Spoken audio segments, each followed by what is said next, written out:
Hello. Hello. Get ready, because you about to be an ATLien. That's her being a blogger. More than a blogger. That's her being a blogger. You are more than a blogger. I am more than That's her being a blogger. What's up, squad? Okay, this shit. I am more than a blogger. The blog got it. You a little dirty. The blog got it. The share is here. The blog got it. The blog got it. The blog got it. The share is here. Say all them bitches is her son. All those bitches is her son. Say all them bitches is her son. Say all them bitches is her son. What's up, squad? Come on in. Come on in. Come on in.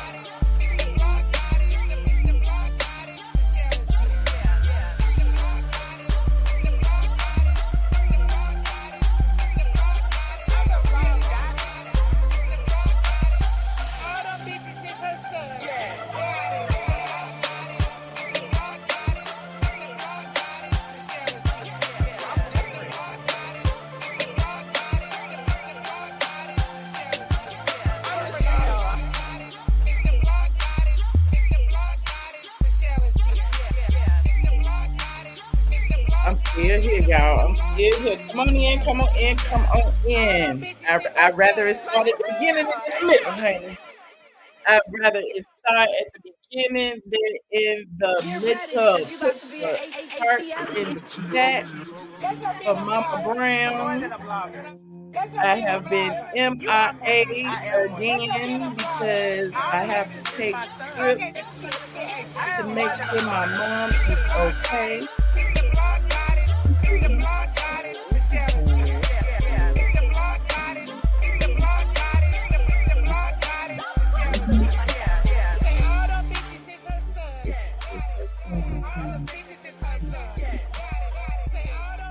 Like this video, jogging in here, please, and thank you. Like this video, like this video. We got a lot to talk about today because yeah, we got the finale of the Real Housewives of Atlanta season 17 is finally over. Trial is finally over. They have put them out of their misery until the reunion airs next week. And then, in addition to that being over, we have the Real Housewives of Atlanta Ultimate Girls Trip that is celebrating a premiere right now as we speak. I guess it's still going on. And yeah, so it is a lot going on. Hold on, I'm almost there. Like this video. That is sure. Okay. Get ready, because you about to be an ATLien. That's her being a blogger. More than a blogger. That's her being a blogger. My bad. I didn't mean to play that a gazillion at one time. Shout out to Anthony. Anthony sent me 1,000 jewels. Thank you, friend. Thank you, friend. I ain't gonna wear these glasses. These glasses, I need some dang hand sanitizer or something. Cause when I tell you these transition lenses, when they get a little oil on them, it does not come off. It don't matter how much you rub. I don't know what it is. Shout out to the squad. Thank y'all so much for sending me so many good wishes and positive energy for my mother. It has been a journey and it's still a journey. And you know what? You know what they say? They say if you're going through something, keep going. And I am going, honey. Going and going and going. Just like the Energizer Bunny. Feel like I got 2 residences. I gotta drive there, drive here, do there. And make sure this person good, make sure that person good. Change her doctor's appointment, go him. Whew, it's a struggle.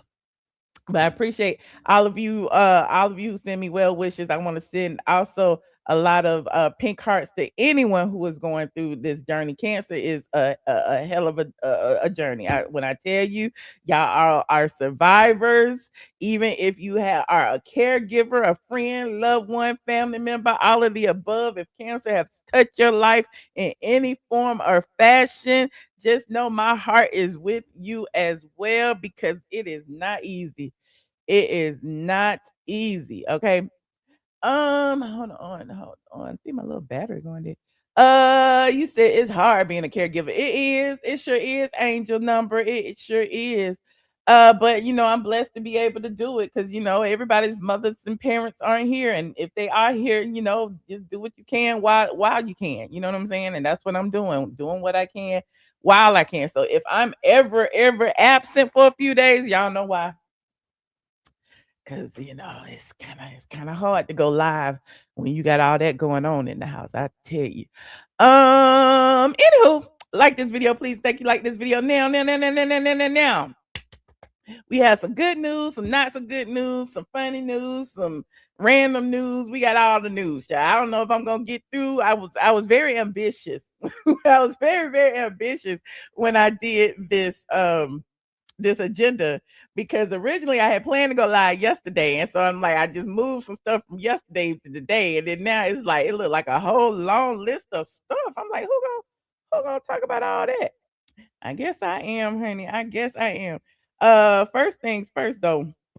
All these people getting arrested in Atlanta. I don't know what is going on. Sidney Starr has been arrested. Shamar has been arrested.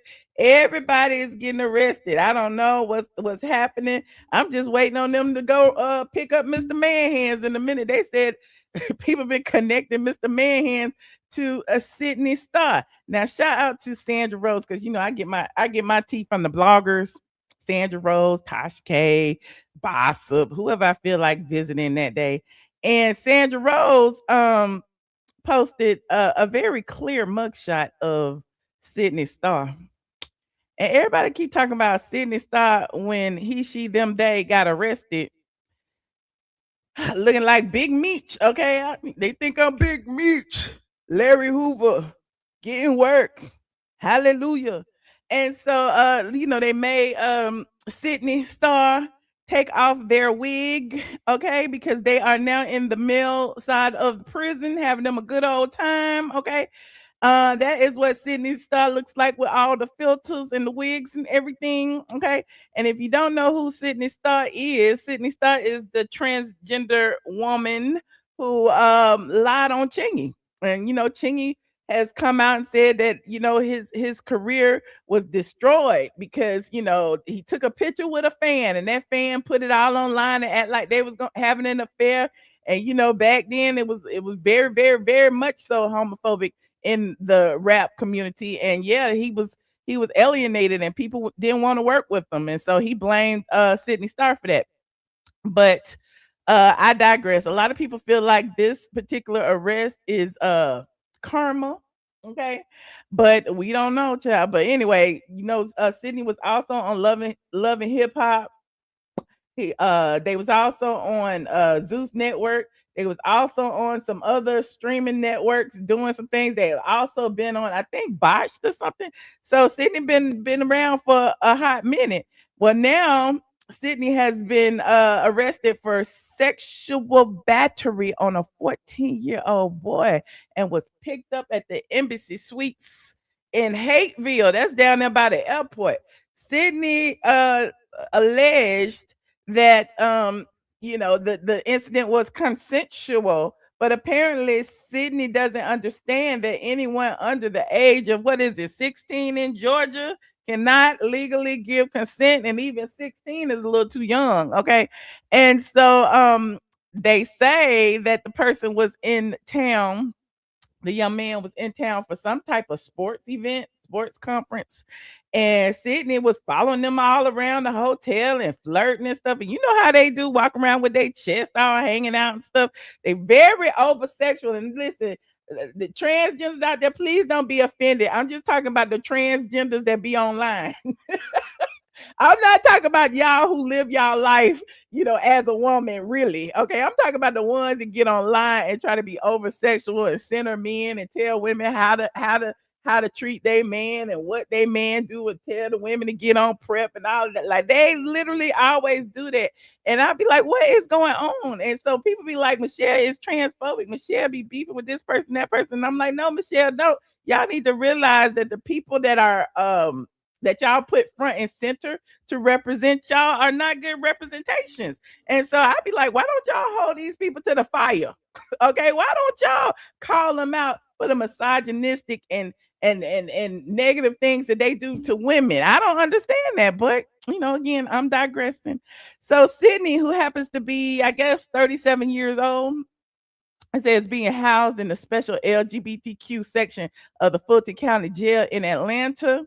Now, TMZ is reporting that Sidney is being held in the unit for vulnerable inmates. Because I guess once he took that wig off, he it was a mark on his head. But anyway, I'm digressing. The jailer said that Sidney's felony charges have nothing to do with the housing assignment. There are no restrictions. I'm just reading what Sandra wrote. Hold on, let me read the whole story. Hold on. Sidney Starr says the child sex allegations against her are flat out false and she plans to fight them every step of the way. In a statement to TMZ, the Love and Hip Hop alum says she unequivocally unequivocally denies the allegations against her and intends to vigorously defend herself through the legal process. Her statement continues, allegations should not be mistaken for fact and public opinion should never replace due process. Sidney also says that the case should not be viewed as a reflection of the transgender community, stressing one person's alleged actions should never be used to judge or stigmatize an entire group. Now, as you know, Sidney was arrested Sunday and charged with sexual battery against a child under 16, aggravated child molestation, and sodomy. Now, booking records accuse the reality star of performing oral sex on a minor at the Embassy Suites and confessing to the act. Now, there's a photo also that actually shows Sidney getting arrested. Hold on, let me put this over here like this here. That shows Sidney Starr getting arrested. Child. It's a mess. There's the photo right here. They was getting locked up. Where's all these? Okay, there they go. Let me make it big. They was getting locked up right there.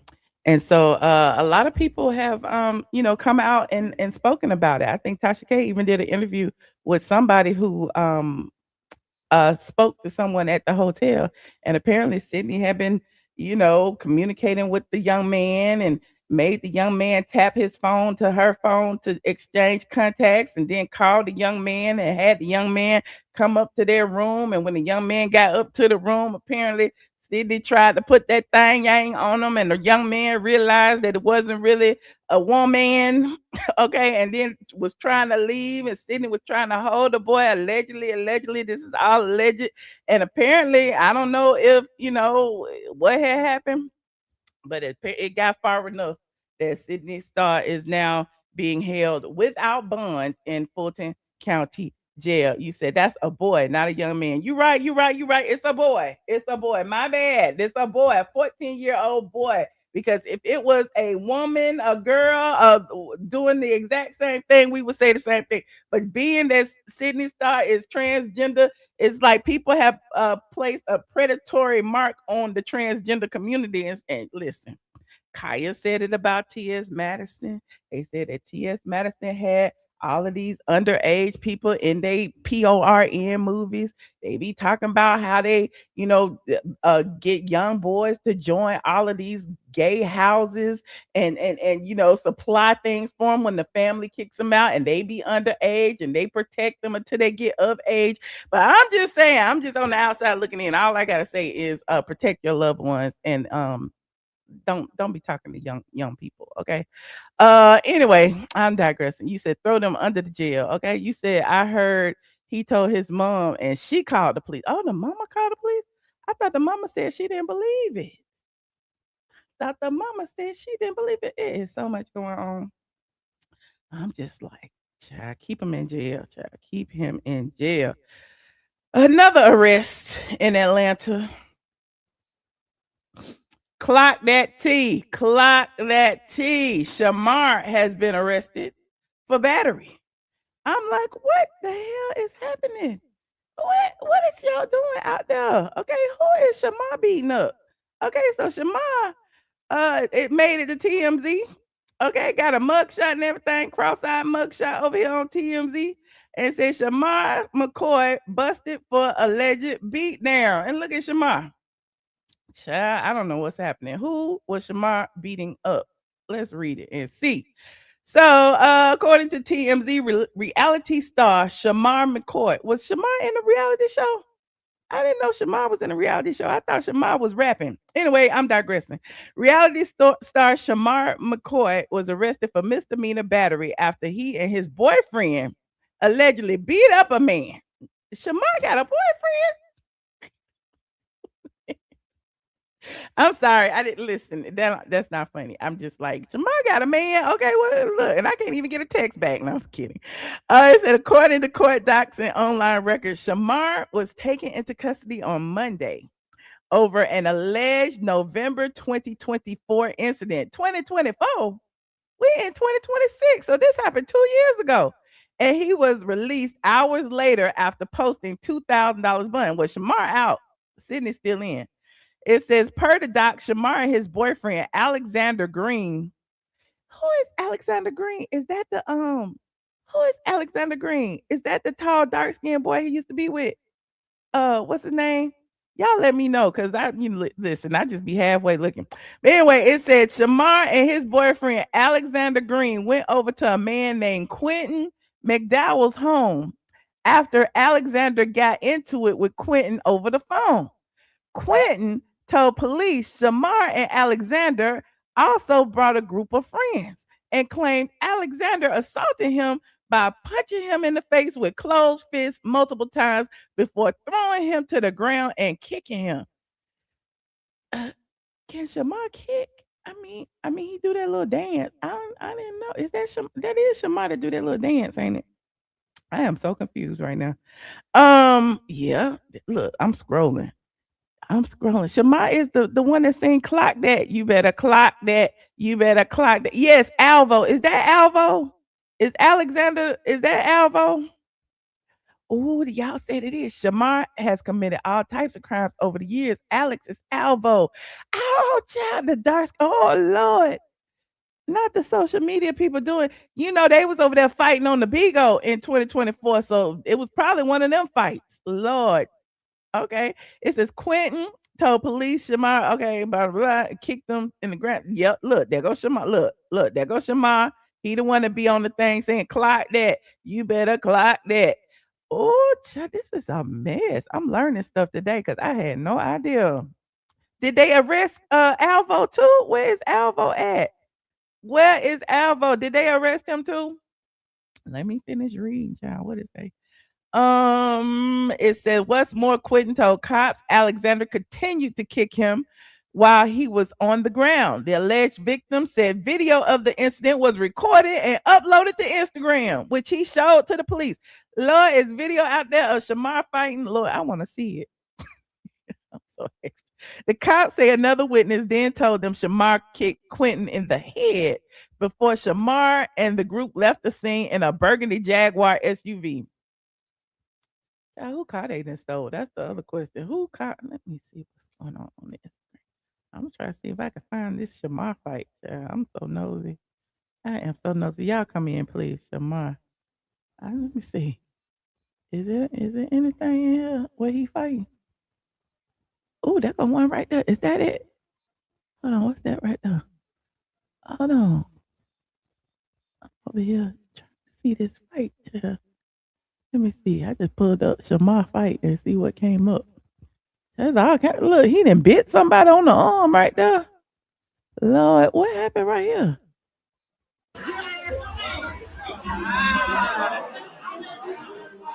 What's happening right there, child? He be doing a lot of stuff. They be violent. What's this right here? He got punked out. Look at his face. He got hit in the face right there. Okay, what he do right here? Child, he biting somebody's leg right there. It said this fight was unfair because Shamar, child, he been fighting a lot of people. What's this one? Down in the valley, Shamar in a scuffle. Shamar says he got into a scuffle last night with one of LaShawn's friends.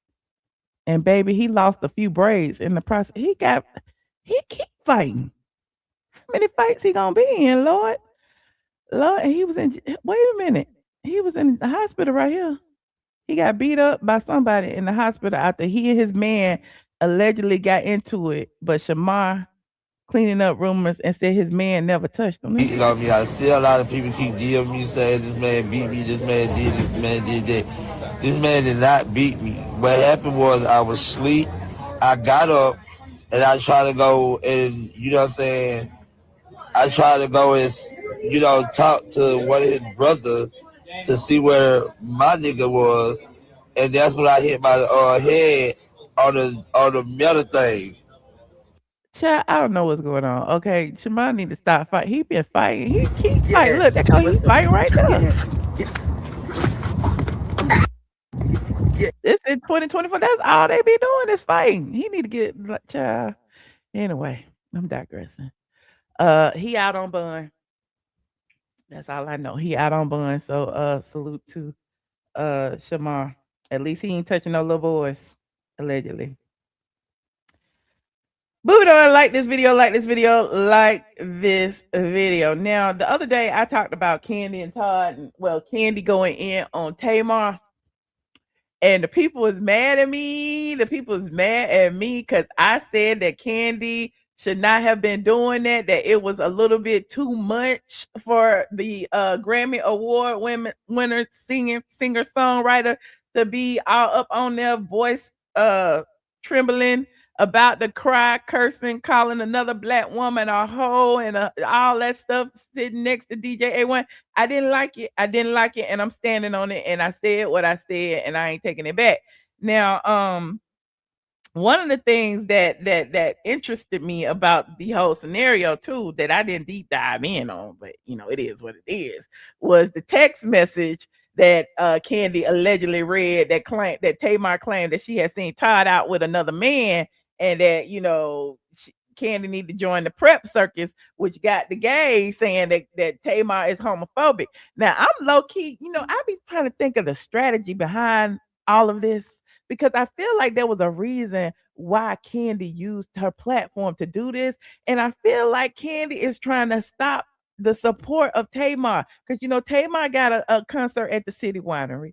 Kandi got a concert at the City Winery, and now she putting it out there trying to make it seem like Tamar don't like the gays, and the gays are the one that's buying all the tickets to Tamar's concert. I don't know. I'm just making assumptions. I'm just watching. I just know there's some sneaky stuff going on. But also I don't know. I just don't think it made Kandi look good. Okay. And I know people kept trying to compare me and my situation where I be talking about Junkie and Man Hands and Claudia to Kandi because I use my platform to go at them. But I'm a blogger. This is what I'm supposed to do. Okay. And maybe I'm wrong for putting Kandi on a higher pedestal. Okay. I feel like Kandi is a celebrity and Kandi should not be doing that. Because I'm like, Beyonce would never, Oprah would never. Hell, Monica would never. Why is Kandi over here utilizing her platform, sitting there for an hour, huffing and puffing and blowing the house down? I don't know. Yes, Todd definitely caught a stray, Princess AG. And now, speaking of Todd catching this stray, hold on. Speaking of Todd catching this stray, Todd is now on his platform. Asking the people all these different questions. And to me, it's deflection, because it feels like Todd is getting a little heat from being called gay. I don't know, but we about to see. So Todd over here, you know, it's his birthday too. And I think Kandi tried to make it right by going to her page and wishing Todd a happy birthday, which is neither here nor there. But now Todd is using his platform and asking all these relationship questions for a friend. And it's like, Todd, listen, Todd, we know you already got somebody, Todd. We know, because Kandi said it, you said it. We read the divorce document. Somebody was freaking and sneaking. We don't know if it was male, female, whatever. We just know it was somebody else. And so now Todd asking this question: how soon is too soon? Okay. And he said he just asking for a friend. What's up, y'all? It's your boy Daddy Daycare, aka co-parenting daddy. Just taking a walk from my villa. Hey man, life is good. Let's live it. Question is, and I'm asking for a friend. After divorce or a breakup, how soon is too soon, or when are you able to move on? You know, find somebody else new, somebody special in your life, and when can you introduce them to your kids? Like, no, that's the real question. It's like, when is it okay to introduce to your kids someone you may be dating or or that you're interested in after coming out of a long relationship? I don't know. Y'all let me know. Once again, y'all know who I'm asking for. I'm asking for a friend. Okay, he might be trolling. Who knows? But Todd be asking all these questions. Okay, and we be like, Todd, why are you asking all these questions? And the people in the comment section like, look, don't be asking humans, ask God. Then they put Mama Joy's picture in there. Somebody said, ask Kandi, don't ask us.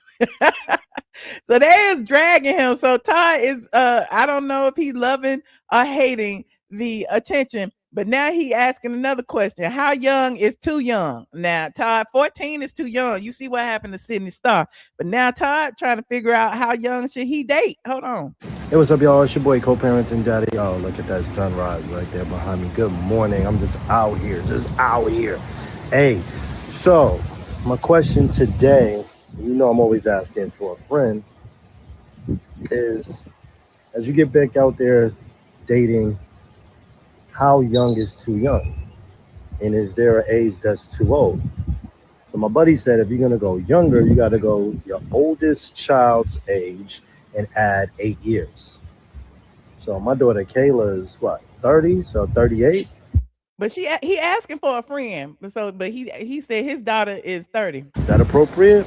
And I'm going to be 53. And then another friend said it's half your age plus 7.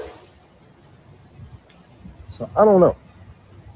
And then how old is too old? Like if I'm 53, can I go 60? 65? I don't know, man. Y'all weigh in. Let me know. How old is too old? Remember, I'm just asking for a friend. Co-parenting daddy. Daddy daycare. Let me know. We out. Okay, well, y'all let Todd know how old is too old and how young is too young. I think Todd doing this for a reason because Todd is catching a lot of flack, and he even got the DL Whisperer. Shout out to the DL Whisperer. He even got the DL Whisperer on his case. Hold on. He said, he wait. I'm trying to get what he said about Kandi and Todd. Is this it right here? Hold on, here it is right here. Shout out to the DL Whisperer. Y'all gonna follow him. It's with 2 R's. And so he said Tamar told Kandi to join the prep circus because her husband was DL. Here go the clip right here, just to remind y'all. 2025. Remember, it was something that she had been talking trash about me online or whatever. And then on the red carpet, I was asked about it. And then I said, well, if you deal with clowns, then you'll be a part of the circus or something like that. That's a great response. Actually, I'm going to take that. Oh, she texted me. Well, this clown knows that your husband is a part of the LGBTQ community. Oh my fucking God. I did not see this coming. Or did I? Because y'all remember I talked about Todd maybe like before I went to jail, clearly. But yeah, I talked about this. I actually saw him on a date with a man. Now this getting juicy for real. So come join the prep circus. The prep circus. See, remember we always talk about prep and how it is a circus. Tamar Braxton, who works for prep, just admitted it. Said another word about me, bitch. I'm releasing the proof. Like I told your non-singing lying ass, this ain't the Housewives, bitch.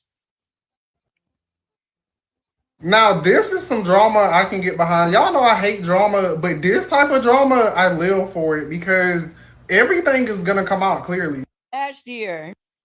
So of course they're pulling receipts now. Did I end it too soon? They're pulling receipts now. And hold on. This is the next one. Y'all remember that clip from last night with Kandi? Okay, we're gonna run it back if you don't remember. Well, this clown knows that your husband is a part of the LGBTQ community. I actually saw him on a date with a man. Now remember that text happened in December, which is the same month Todd brought up women dating bisexual men. No, how do you guys feel about the new age women are willing to date bisexual men? Why did Todd set this scheme up on himself? Why would you ask this question?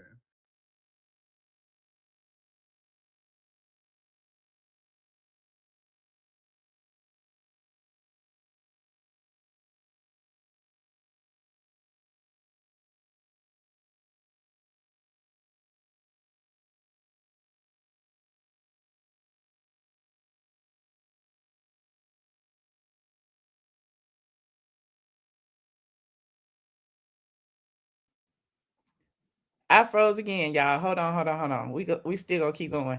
But I was about to say, do y'all remember the Glam Squad? Because the Glam Squad video was when Todd was asking all the questions. And I recall doing a video actually saying that Todd was collecting evidence for divorce. And this was like 2-3 years ago. And if you put it in the search bar of YouTube, you will see that actual video. And it says Todd Tucker collected evidence for divorce, or is he collecting evidence for divorce? Hold on, we're gonna listen to the rest of this. In Atlanta, why? Hey, this is not the question a man should be asking. That ain't my subject idea. Yeah. First of all, yeah, they are willing to do that. I'm not willing to do that shit. You know somebody that is experiencing that? Listen, I'm not willing to do that at all. Well, why not? If he's a good guy. Now, I'm not saying Todd is DL, but I got my good eye on him. He's a good guy. He tells you up front. We can't talk about that, though. Oh, we don't want to talk about that? Yeah, get canceled. Yeah. All right. We don't want to get. I'm strong about that. I'm not doing that. We don't want to get canceled, so let's move on to the next topic. I mean, if we're gonna be honest, that's not a question that you would hear a bunch of straight men asking. To me, that's giving okay, swinger questions, bisexual questions, but hey, that's just me. And I'm gonna say this. I think bisexual men and bisexual women always end up together. It's now August of 2026. It's another clip that resurfaced that I'm gonna now add in because this is also a part of this conversation. So let me ask you this. So you don't have any gay homeboys? That I know are gay. None? No. Really?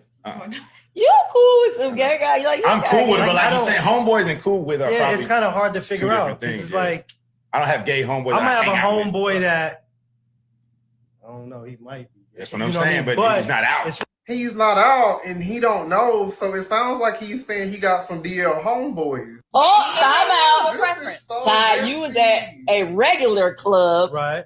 Straight, quote unquote, straight club, and It was a straight club. Let's say a straight club. You was at a straight club.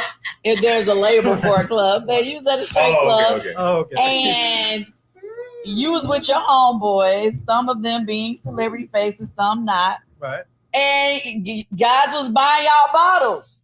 Hold up. It looked like Kandi was trying to put him out then. I love when people go in the archives and start pulling receipts. I live for it.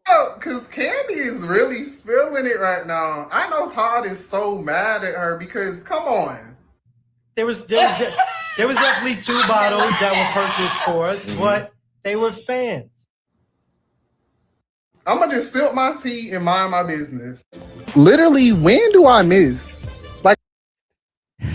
Shout out to the DL Whisperer. Y'all go support the DL Whisperer on all his platforms because yeah. When does he miss? Okay.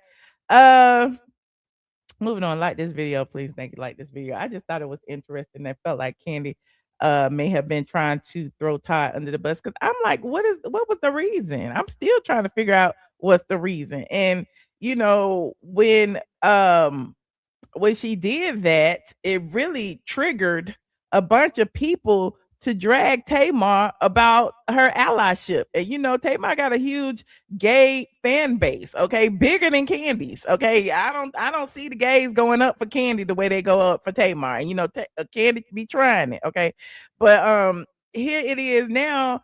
Gay Magazine is alleging that Tamar's LGBTQ plus allyship is being questioned after sending a homophobic text message to Kandi. Now you see what I'm saying? You see how things get bigger and bigger and bigger, all because Tamar spoke to Kandi at the damn Essence Festival and said congratulations, and now we are here and people trying to block bags. Okay, and listen, it's not the first time Kandi blocked the bag. It's not the last time Kandi blocked the bag. And just know, you know what she did to Phaedra. You know she tried to do the NeNe. So at the end of the day, I'm like, oh, Kandi be playing chess, honey. Kandi be blocking bags. So Game Magazine reports fake ally Tamar Braxton is receiving criticism after Kandi Burruss shared an alleged homophobic text message she says she received from the singer. In the alleged text message, which we still have not seen, Tamar weaponizes the sexuality of Kandi's ex-husband Todd Tucker by claiming she saw him on a date with a man and suggesting that Kandi should, quote, join the prep circus. Now, when you look at it out of context, because Kandi did mention first, you know, when you respond to clowns, you join the circus. Isn't that what she said on the red carpet? And so Tamar's response was join the prep circus. But taken out of context, you know, people will assume that Tamar is like it's a circus taking prep, and she's been promoting prep, but that's neither here nor there. Now, in recent months, Tamar has been vocal about Black women being prescribed PrEP, okay, as a way to protect themselves from HIV, ultimately securing partnerships around the initiative. So I don't know. It sounds like Kandi trying to mess up a bag. I'm just saying. And then on the heels of that, Gay Magazine posted this: homophobic microaggressions are a thing. When people say certain things at surface, it may not seem harmful, but they are. No matter how much you proclaim to be an ally, true allyship requires self-awareness and accountability when a microaggression is called out. Now, Gay Magazine and the gay community, can we also talk about the microaggressions that the gays, some of the gays, and in particular, some of the gays on social media use towards Black women? Can we talk about that? Can we talk about those microaggressions where they constantly call us Black and nappy headed, and well, they ain't even microaggressions, they just aggressions? Can we talk about that? Can we talk about the microaggression of, you know, a lot of gay men referring to women as fish and women saying they don't like it? Can we talk about that? Can we talk about all those things? Why is it that respect only goes one way when we talk about certain things like this? Y'all know how I feel about it. I'm like, if you're gonna call one person to the carpet, call everybody to the carpet. Hold yourselves accountable as well. Okay. But I digress. So in this actual post, a lot of people are saying what exactly is microaggression. Some people's like, this must be in response to the Kandi and Tamar situation. And then some people are saying that a microaggression would be me mentioning my love of basketball and a coworker saying, I don't think you'd be into sports. Me, why not her? Oh, I don't know, I just didn't. So that's a microaggression to some people. Some people say, I don't condone, but I don't condemn. They think that's a microaggression. Some people say, when you mention your sexuality and their face lights up and they start sister girling using ballroom slang and automatically assume you worship Beyonce, that's a microaggression. But my thing is, why you got to mention your sexuality, child? Why we got to know? Why can't we just be friends? Why the first thing you got to do is come up to me and tell me you gay? You ain't got to do that, okay? You know, that's a microaggression to me. But I'm digressing. Moving on, like this video. But I brought all that up to say that it just felt like you know, somebody trying to block a bag, somebody trying to put a little bug out in the atmosphere to stop someone from making money. And I don't like that, Kandi. I don't like that at all. But you know, it is what it is. Moving on, like this video, please, and thank you. Like this video. Let me plug up my phone so it won't go dead. That's the right one. Yep. Next up on the agenda, I'm gonna talk about the housewives and stuff too, friend. I sure am. Next up on the agenda is NeNe's back. NeNe is back, child. And in being back, I think they using our girl, but you know, we ain't gonna even go there right now. But NeNe appeared in the premiere episode of Ultimate Girls Trip, which premieres August 9th, which is next Sunday, right after the Housewives reunion. And they're having a party right now in New York. Okay, right now in New York. Shamia is there. Kelly is there. All the people is there. I said this the other day on my Patreon that Shamia was gonna be in New York for the Ultimate Girls Trip premiere.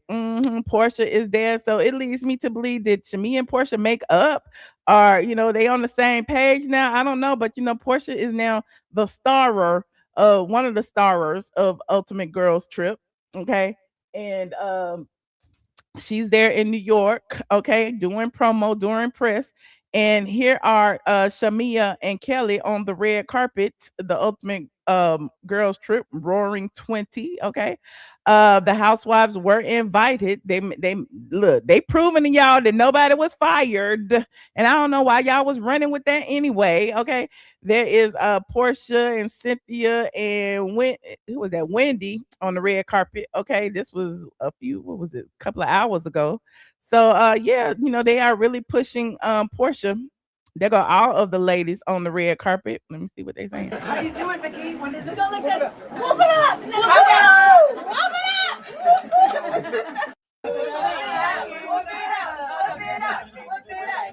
up! How you doing, Vicky? When does it go like that? Whoop it up! So there's everybody. Is that Robin? Giselle. They look like Giselle, but it look like Robin. I don't know. But so all of these people are, who is that? They go Karen on the red carpet. It's a whole bunch of people on the red carpet chair. I'll go through that in a minute, but people were reporting just the other day that Shamia had got fired, that Kelly then got demoted as a friend, that NeNe was returning, and all of that to the Real Housewives of Atlanta.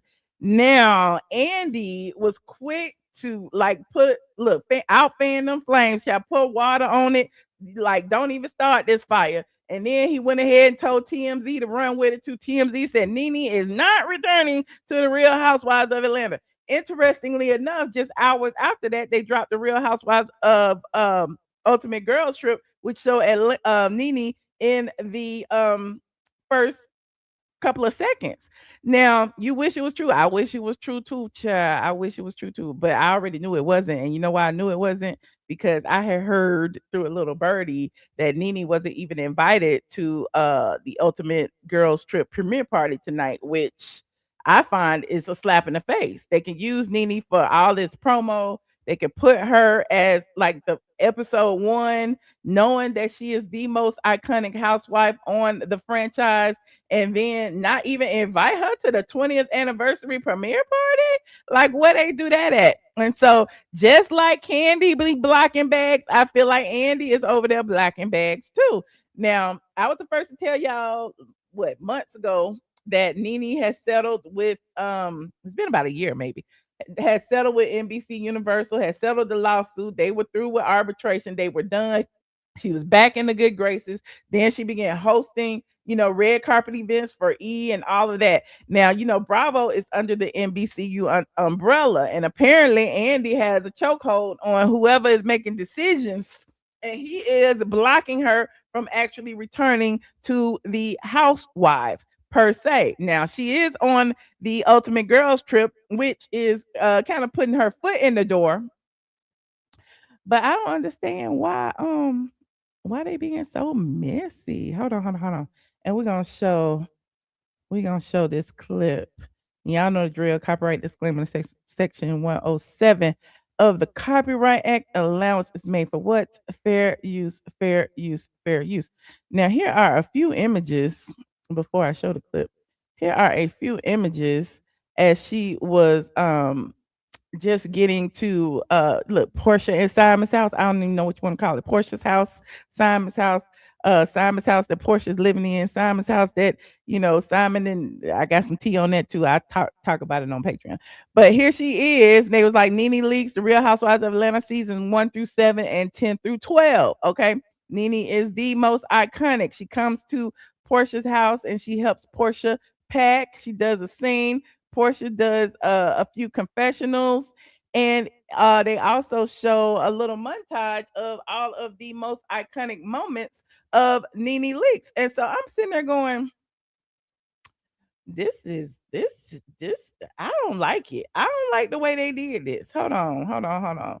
And then they hoping that y'all gonna support, knowing that NeNe is there or NeNe showed up for a hot minute, and she's gonna be in a future episode down the line when they make their first stop in Atlanta. But they're hoping, I think, that y'all forget that Portia wasn't an OG housewife. I don't know. Like, even watching this scene, NeNe is such a big personality that NeNe overshadowed. It don't matter if it was in Portia's grand abode. NeNe really overtook this whole scene. And being that Portia, got a confessional and all this, it's like everybody just wanted to see NeNe. And hold on, we're gonna look at a little bit of it. Y'all know the drill. Copyright disclaimer on section 107 of the Copyright Act. Allowance is made for what? Fair use, fair use, fair use. What are we doing, ladies and gentlemen? We are researching now. And y'all know I gotta stop it every now and then. Now, there is the beautiful home that was once occupied by Simon and Portia. Okay. And as you can see, it still has Christmas decorations on out there. This was filmed either right before or right after Christmas. Okay, hold on.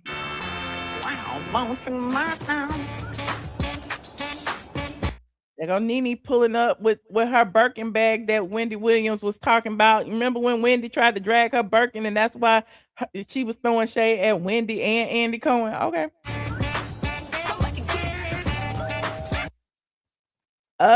You said NeNe is back in jail again. What? I don't care. NeNe is old news. Portia is Andy's favorite. Okay. But here's the thing: Portia can't erase the contribution that NeNe, the foundation that NeNe laid. Portia can't erase that. Open up, bitch.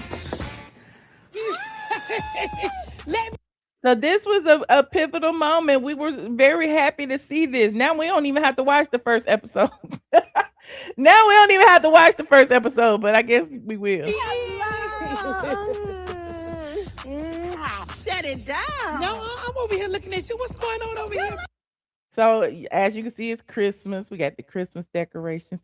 You said without NeNe, there would be no Portia. Tell them again, not 223. You said Simon's house. Well, it's still Simon's house. His name's still on the mortgage, but I got some tea about some other stuff that's going on. Look at all of this, Portia.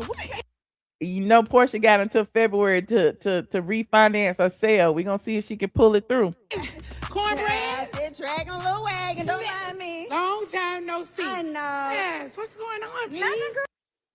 They both look amazing, though. I mean, just the energy between the two, I live for it. Now, on Patreon, we were talking. A lot of people were like, NeNe wouldn't be there if Portia and Phaedra didn't advocate for her to come back. And, that's only partially true. Let me make myself big to say this. That's only partially true.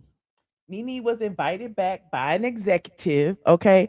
And she accepted whatever the offer was because she felt it would be, good for her to do. Now, as far as Portia and Phaedra is concerned, if they had said that they would not film with NeNe, then NeNe would not have been back.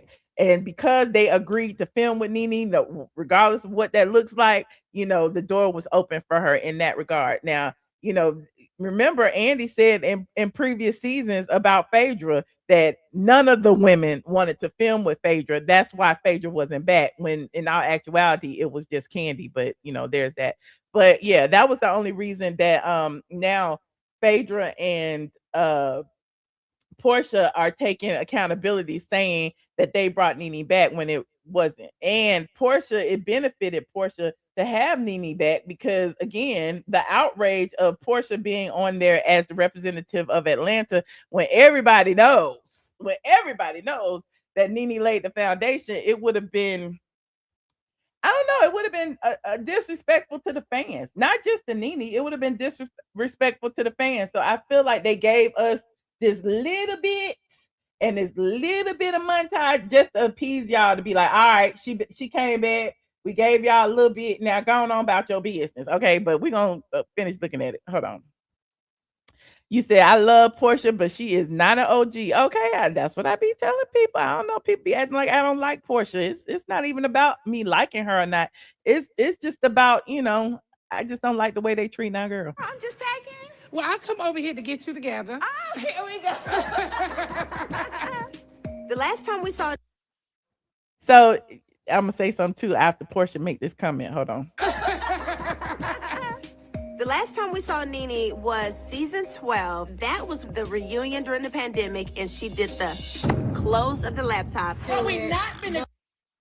So it's interesting. Well, I guess she did say the last time we saw NeNe being the fans, but the last time Portia saw NeNe was after this, because if you recall, NeNe was at Portia's wedding to Simon. NeNe and her man used to hang out with Portia and Simon.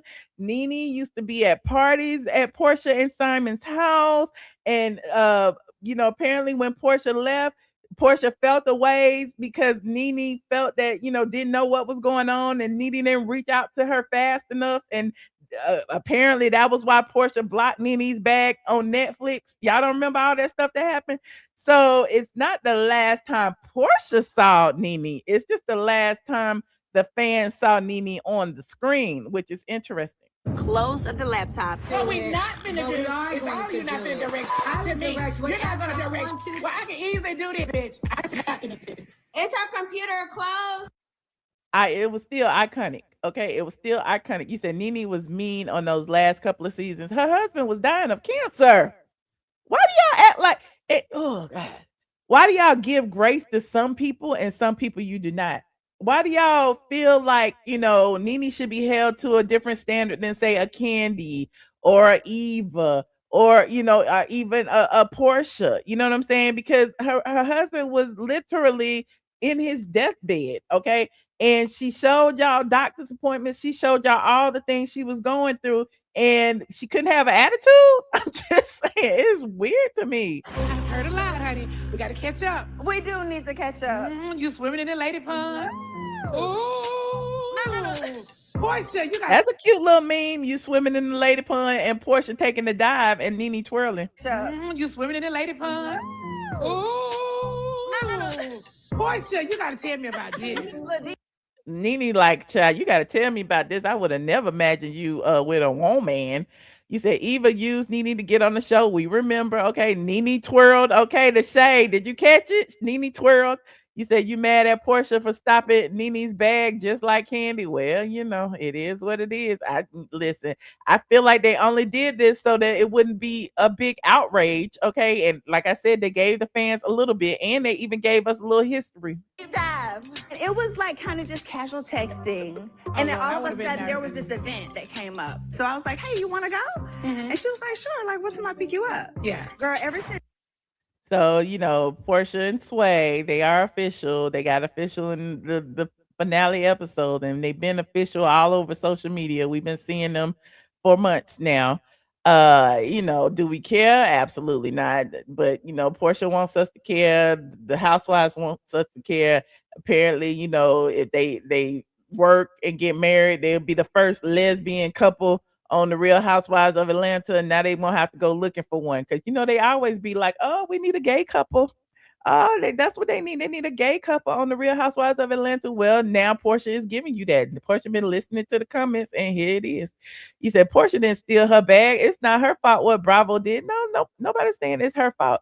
But at the same time, the same thing that happened during COVID when all of the ladies wanted to go to the network to ask for certain things for diversity and inclusion and all of that stuff, and then Kandi went behind their back, yada yada yada. It's kind of the same thing. A lot of times they would get further if they stood together as a group, okay? And if they stood together as a group and said they needed NeNe, they probably get NeNe back the same way they stood together as a group and got Kim booted off the show.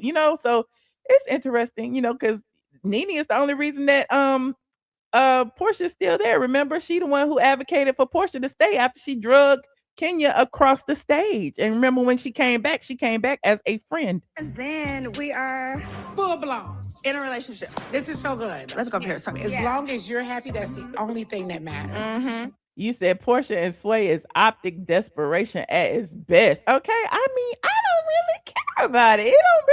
I don't feel the energy. I mean, I don't think I'm supposed to, because I'm not a lesbian. But it just, I don't know if it's real. Do y'all feel like Portia and Sway is real? I don't think that that Portia and Mike was real. That was literally a pay for whatever, just to show she was dating male and female. And then Mike just disappeared, blurting out, "I love you." And then now, next thing you know, here she is with Sway refusing to be called a lesbian. Now she Portia sexual. I'm just not convinced. Okay, you got to tell me what you packed. Okay, so of course we're gonna do all these trips. We're gonna go visit everybody's city. So it's like 7 girls. It's Teresa. Teresa's sweet. Oh my God, we need so many suitcases. Then you got Vicky. I don't know her. This I'll try on. There's other ones. So look, Portia didn't even know half the people. Portia didn't even know half the people before she got on here. She was like, "Vicky, I don't know her." Of course you don't know Vicky. Vicky been on since the first season of OC, okay? I don't know what I'm wearing this for. We know. Just go put it on. I think Vicky's cool. I think she's loud, but she's cool. Oh, I like loud. Yeah. Kyle Richards. Now, that Get out. is my girl. So they're showing all of the other people who are going to be on the show. But one thing everybody else has in common is that they all started at the bottom. They all started on episode 1, season 1, episode 1. Portia did not, which I find is amazing. Western theme, for God's sakes.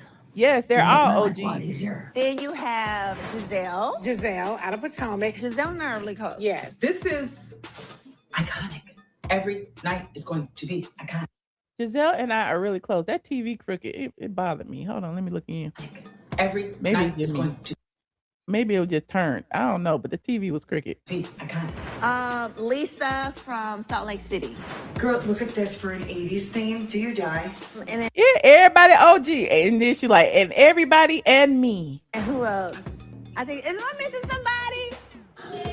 I cannot forget Luann. I know her. Girl. Okay. I know Luann. Now she breaking the fourth wall. Am I missing somebody? I don't even know these white women's. Well, this is going to be interesting. Yeah. This Ultimate Girls trip is unlike any other. It is literally go, go, go. We are starting. She looks nice in her confessional, but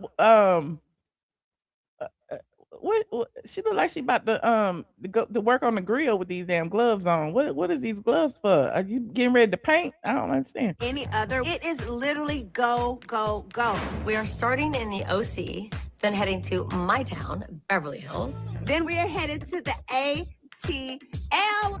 then to Miami. So we got about, let me see, they ain't gonna get to Atlanta to like the 4th episode. They starting in the OC and then they go in there and then they go there. Look, when they gonna get to Atlanta? And then we're going to land in the greatest city of them all, New York. When we leave New York, we're going to Bluestone Manor. And remember, NeNe ain't even at Bluestone Manor. We get NeNe in the beginning and we get NeNe in Atlanta. They using us. They using us, y'all. They using us. Bluestone Manor, honey. Atlanta's going to go up. It's You gonna know go that. up. How dare we celebrate 20 years as housewives and leave out the NeNe Leakes? Exactly. How could you celebrate 20 years and leave out NeNe Leakes? Did that hurt you to say that, Portia? Because to me, that's saying that you don't deserve to be there. How can you celebrate 20 years and leave out NeNe Leakes? How can you celebrate and have her come walk in as a friend? Like she should have been the star of the show. 20 years as housewives and leave out the NeNe Leakes. So the queen herself will be making an appearance when we enter Atlanta. This whole Okay, the queen herself. Okay. whole thing is about iconic housewives. But what about the iconic housewife? That's some This is all acting. I bet it hurt Portia's heart to say all this stuff. Housewives. But what about the iconic housewife? That's some you made up. You heard it? Close your legs to married men. Don't touch my wig. Bloop, bloop, bloop. Oh, not a white refrigerator. Girl, please put your shoes on. Let's go find you a home, honey. I said what I said. See, they could like, come on now. With all of these clips that they just compiled of just NeNe's quotes, like, anyway, it is what it is. They know it. We know it. And again, they just did this to appease us. Where is your scooter? For you, after all this time, to come back for the 20-year anniversary is huge. It's huge. It's huge. I mean, it's my I love you. It's huge. It is huge. You said, I love when NeNe was funny. She's still funny. They even showed Kenya. Okay, go on with your wig. Right. I said what I said. Okay. I think NeNe deserved more respect than she was given. The Ultimate Girl Trip promo focused more on Portia, which was a smack in the face. Portia comments are fake. Okay. Go after Andy, not Portia. Well, Andy gonna get his. Andy been getting his. I mean, Andy being sued by so many people, and I think he's in his feelings. I honestly think he's in his feelings because NeNe was the first to sue. NeNe's not the only to sue. NeNe just opened the door, okay? And then everybody else just came through. And not, and it's crazy because she's the only woman of color who sued him. Like there are all these Caucasian women that sued him and they still have a job. They're still open. They can come back anytime. But her is like, how dare you? Okay, you got to show me what you pack. Okay, girl. Because you got to take some cute Because Kyle and Vicky, they got good clothes. That's what I'm saying. You got to have some fur. You need a gown. But I got to. And NeNe helping her dress, child. What is the maid, child? She is not the maid. You said he should get sued. Okay. You said Andy is pissed and petty. And Portia is fake. Okay.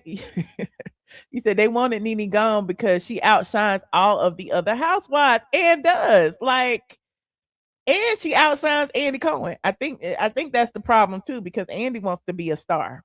Andy wants to be the face. And apparently, with NeNe there, Andy could not be the face. Hell, Andy still can't be the face at this point.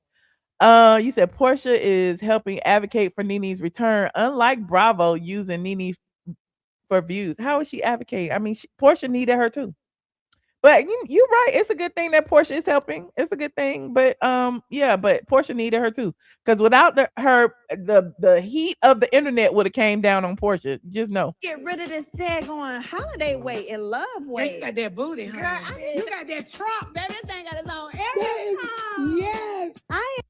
Yeah, Portia done got about 3, 4, 5 BBLs. I'm definitely an overpacker. I'm gonna pack like a costume, a gown, something about gilded, and I'm bored. Y'all can go watch the rest of it. I think this is all the NeNe that we got. You said NeNe Leakes is housewives of all of them, period. Okay. You said they are going to end Atlanta Housewives. I don't know. Are they? I hope the ratings from the Atlanta episode help bring NeNe back. I hope so too. Andy want to be a star and he marry a black superstar. Child, let me continue. some bikinis. If they have to check my bag at the airport, they're gonna be like, where the hell is she going? And what does she do for a living? So y'all can go watch the full trailer. It's about 2 more minutes left, and it goes on into Kyle and the rest of the ladies as they are preparing to head out and meet up. But anyway, I'm just happy that NeNe got her flowers, even if it was for a few minutes. Okay, I'm glad that they managed to put together a package, a montage for NeNe Leakes. Even if it wasn't what she deserved. She deserves so much more. So I'm appreciative of it. But there's that. He said, stop judging Portia. Who is judging Portia? I have an opinion just like you have an opinion. What you talking about? Where is your scooter, child? Where is it? Okay, where for Kandi when she got an award? NeNe should have got. Yeah, NeNe should have got that lifetime achievement award. And what Kandi must have turned down coming. Why Kandi didn't come? She the lifetime achievement person. I guess because Phaedra gonna be there. But anyway, moving on. Like this video, please and thank you. Like this video.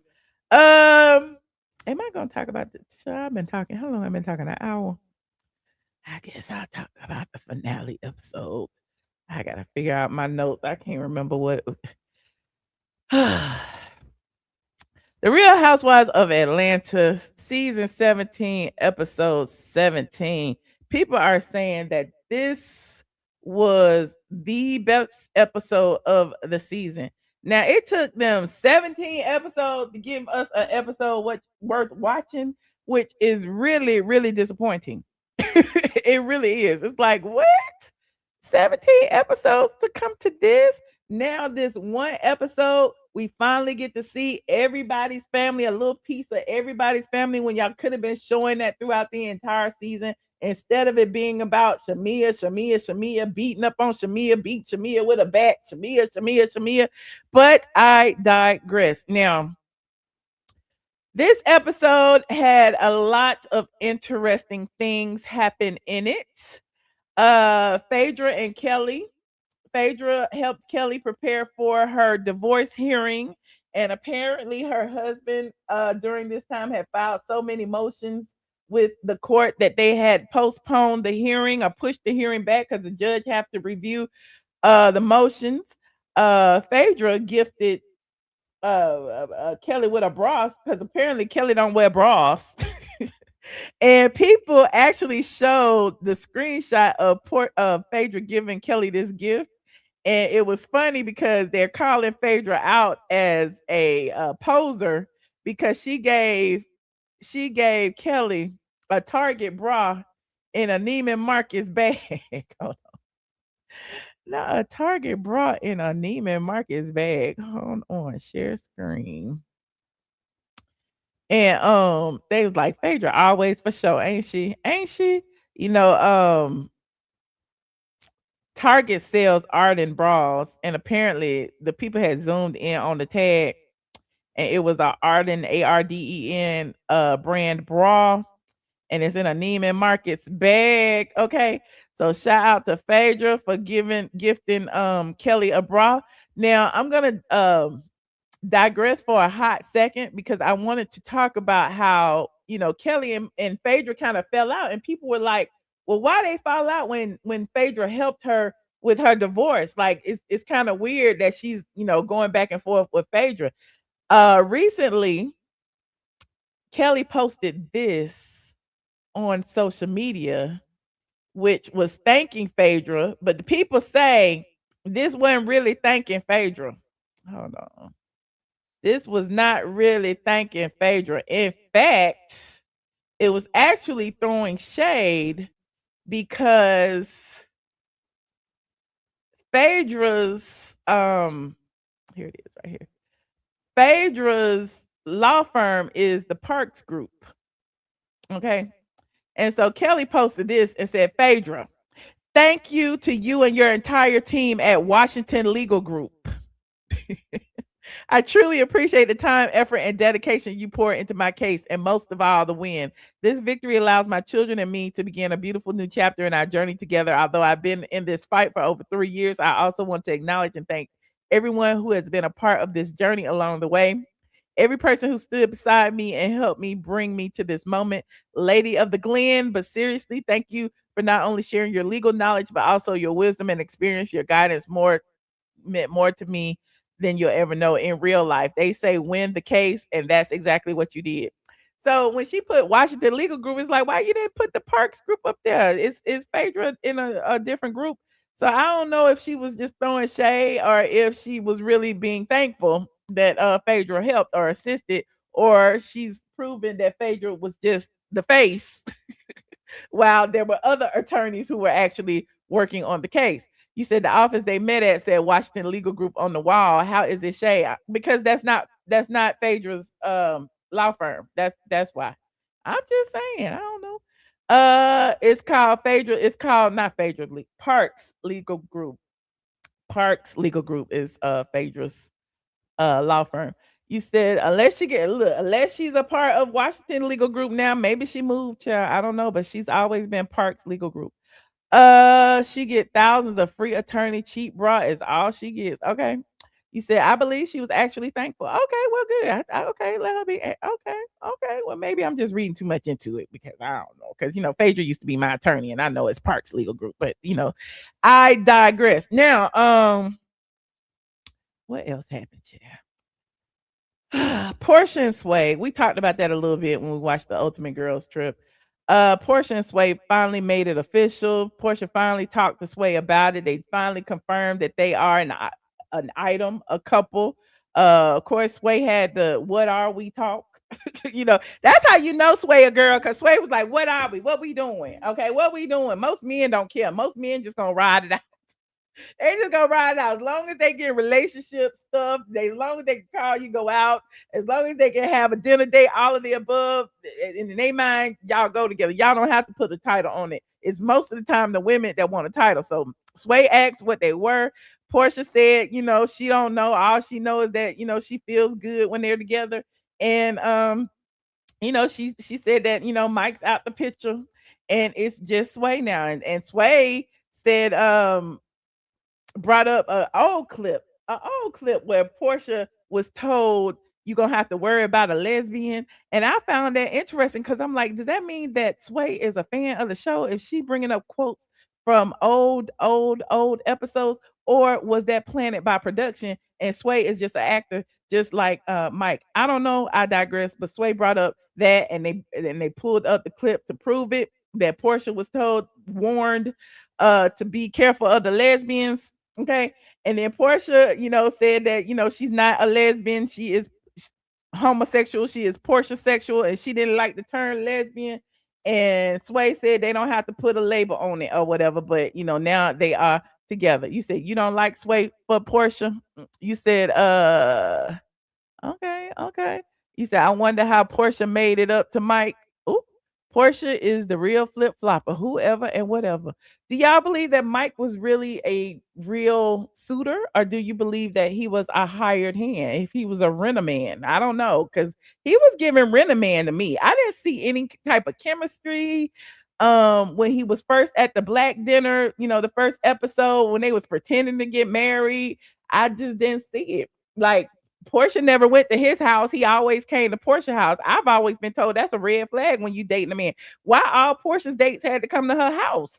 Okay. Well, like, I don't know. It's just given that Portia was gonna wear the pants and whatever the relationship is. Okay. Don't like Mike for Portia, not enough money. Okay. Hired hand. Oh, he been on too many dating shows. Oh, all right. Y'all clocked it too. Okay. Moving on from Portia and Mike and Sway. Angela and Amari. Angela, Amari, and Charles sit down. They have a conversation. Angela says that she feels left out of the situation. It's not that she didn't like Amari's wife. It's just that she and Amari was so close that, it hurt her heart when she kept the marriage from her. Amari even called the wife on the phone. The wife ended up talking to Charles and Angela and apologizing and saying, I'm sorry for driving this wedge between y'all. I didn't know, blah, blah, blah, blah, blah. People have been saying they're surprised that Amari married a Caucasian lady. They thought that Amari was going to have a Ty Young or a Sway, but Amari had, I don't even know, an Amanda somebody. I don't know. But, it is what it is. They seem pretty happy. It was good to see Charles finally in the scene. Angela also opened up to Amari because Amari was like, marriage is hard. I should have talked to you before I did it. Now I'm regretting it. And I'm kind of wondering, is she regretting getting married, or is she regretting not telling Angela? Because it was looking like she kind of regretting getting married after she hung up the phone. It's just looking like, I don't know if I want to do this. I don't know if I want to be with that lady no more. And so Angela's like, well, yeah, you should have confided in me because it's not easy. Me and Charles, well, she didn't say Charles, but us, we haven't been easy. We didn't know if we was gonna still be together. And so, apparently, they have had their hiccups. People have been claiming that Charles got a secret baby out there. I don't know what he got.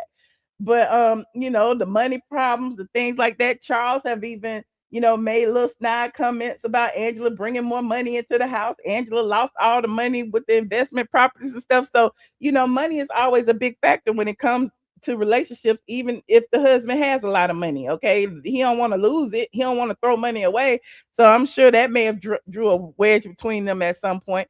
A lot of times Charles act like he just don't care. He there, he too old to leave, but we don't know. But they seem like they genuinely care for each other, and they seem like they are genuinely committed to making it work. And that's the important part. You said both because she said she don't tell her mother because she knew she was right. Oh, okay.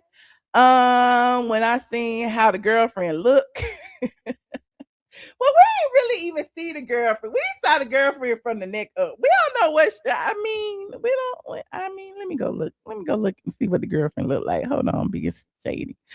Hold on. We should call her. Actually, we should call her. Hold on. Let me see. Okay, there go the girlfriend right there. There go Valeria. Valeria. Is it Valeria or Valeria? But there she is. Okay, she ain't ugly. She just, she's just not what we thought she was gonna be. So salute to Valeria, Angela's daughter-in-law. Okay. They need to make it up to, and they should probably, if they still love each other, they should probably have a wedding for the family members. That's the way to appease everybody. Like, invite everybody into the relationship.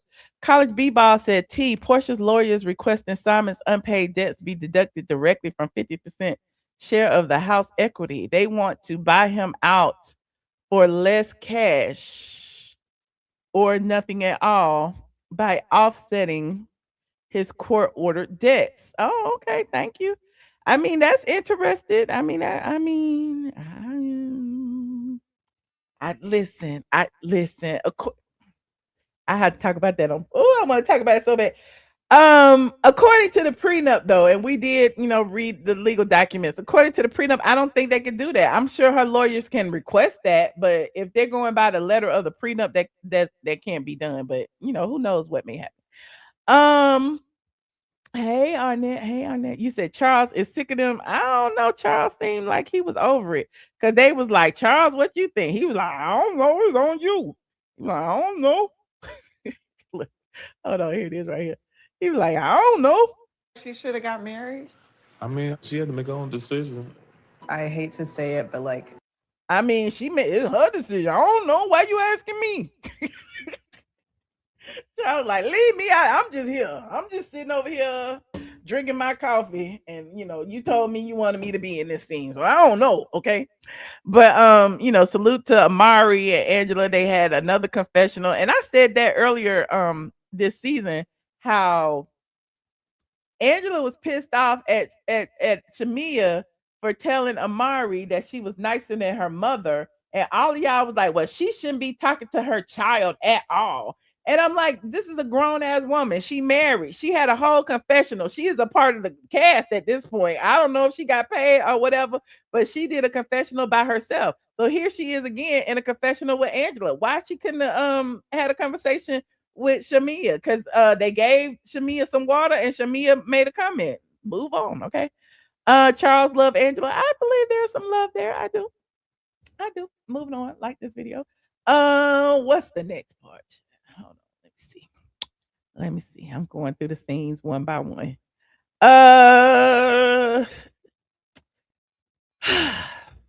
Kay What's-Her-Face has a listening party, and all of the ladies come, and they didn't want to be there. Okay, Drew came late. She didn't want to be there. Okay, when Drew got there though, Shamia presented her with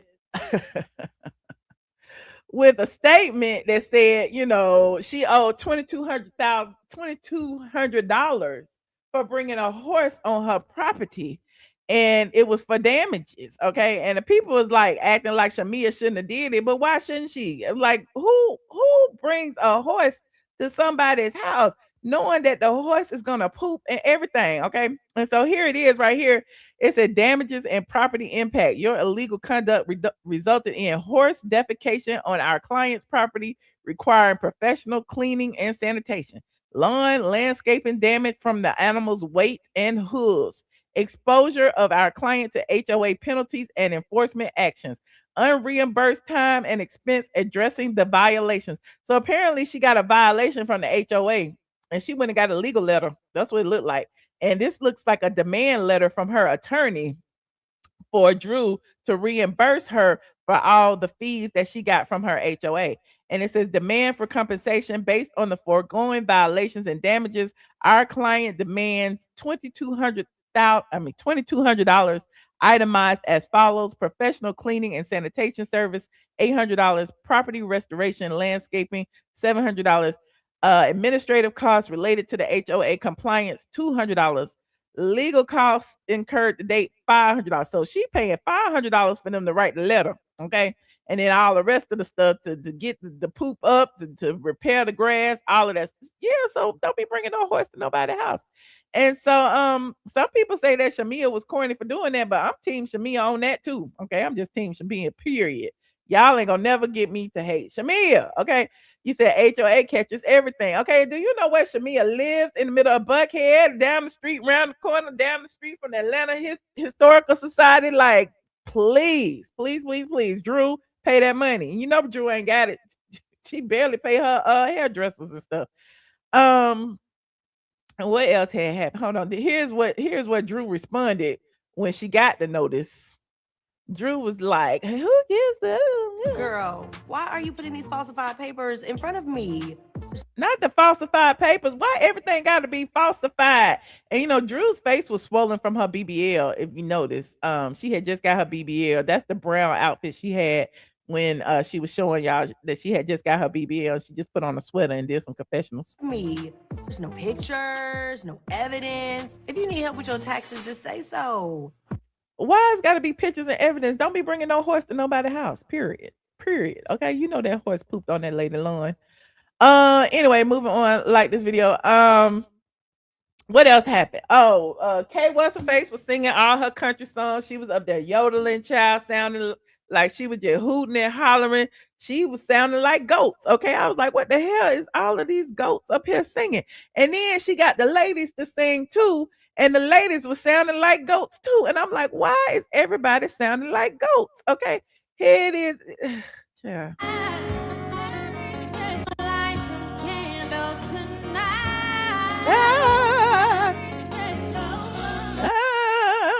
Then Shamia trying to be the Diana Ross of the group. She trying to be Beyonce and take over the mic. Very, very, very special. Very, very, very, very, very, very special. She's very, very special. And then Drew, like, I don't know the words, child. Why they handing the mic to everybody? Why they give the mic to Pinky? Why they give the mic to Angela? Why are they giving the mic?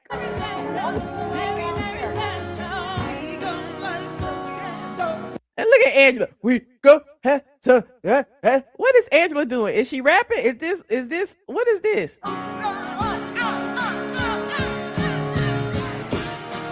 This is about. So then Kay What's Face had to do a little speech. Okay, this is how we know. I don't like Kay What's Face at all, but Kay What's Face had to do a little speech and say, you know, this is why, you know, it's good to bring all the ladies together. I don't even know what the speech said. Hold on, let me listen. What did it say? Hold on. Black excellence. We all got gifts. This is a moment for us to show. We Black, we beautiful, and we are powerful. We Black, we beautiful, and we are powerful. They waited 17 episodes to say that after they done beat up on Shamia, call her everything in the book, talk about who mama was sleeping with who. Now we Black, we beautiful, and we are powerful. You said the speech seemed real. Okay, you don't like Kay. It was a mess. It was just the singing that was a mess to me. It's like, why y'all pass this mic around? Kay What's Her Face was sounding horrible by herself. Y'all didn't need to add to it.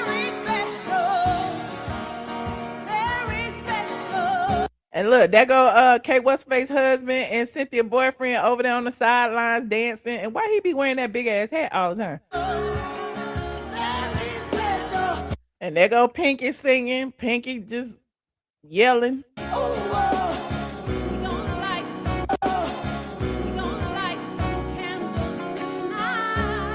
And there go Phaedra singing, child. Pretty much everybody in this group could be in the church choir. You can get whatever you like. Look, you know, Kelly sing. Why is everybody singing? We didn't need all that, but we got it. You ain't gotta know And then she went and got Drew, child. the song and act like you don't just sing.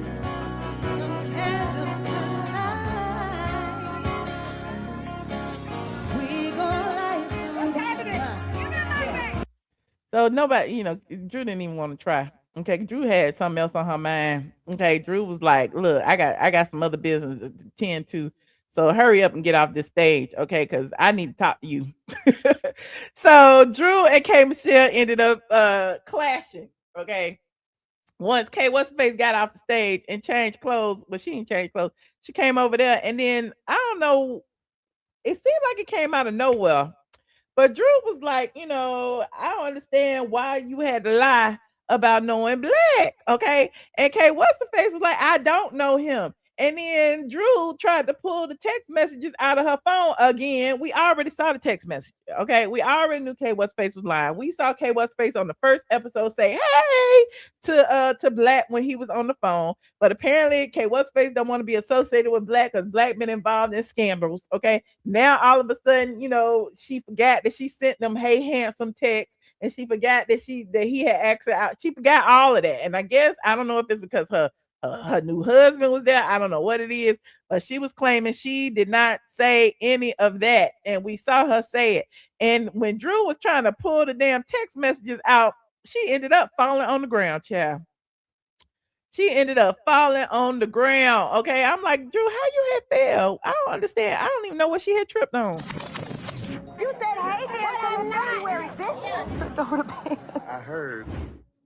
She say she tripped over her pants. That's what she say. She say she was trying to yell at K What's Face and somebody pulled her and she fell. But that was funny. Okay, because I mean that was it. It was what it was. Okay. Then at the group picture, everybody took a group picture and they did them wrong on these damn final cards. Okay, the final cards was shady. They were so shady to everybody. Hold on, as we were at the end. Hold on, let's see what had happened. So we got Phaedra. They said Phaedra is still the godfather of Atlanta and now the lady of the Glen. Unfortunately, her Scottish property exists mostly in spirit. Okay. So we know Phaedra ain't got no Scottish property. Hold on. Who else? Who is next? Then we got Pinky. This was shady too. It says Pinky is nearly $4 million in debt. Pinky is moving into a new chapter in life, chapter 11.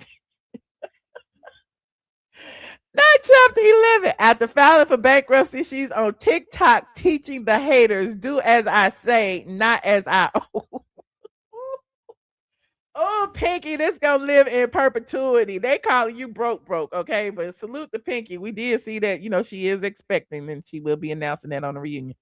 Shamia also told her husband that, that they that the surrogate is pregnant. I forgot to mention that. Okay.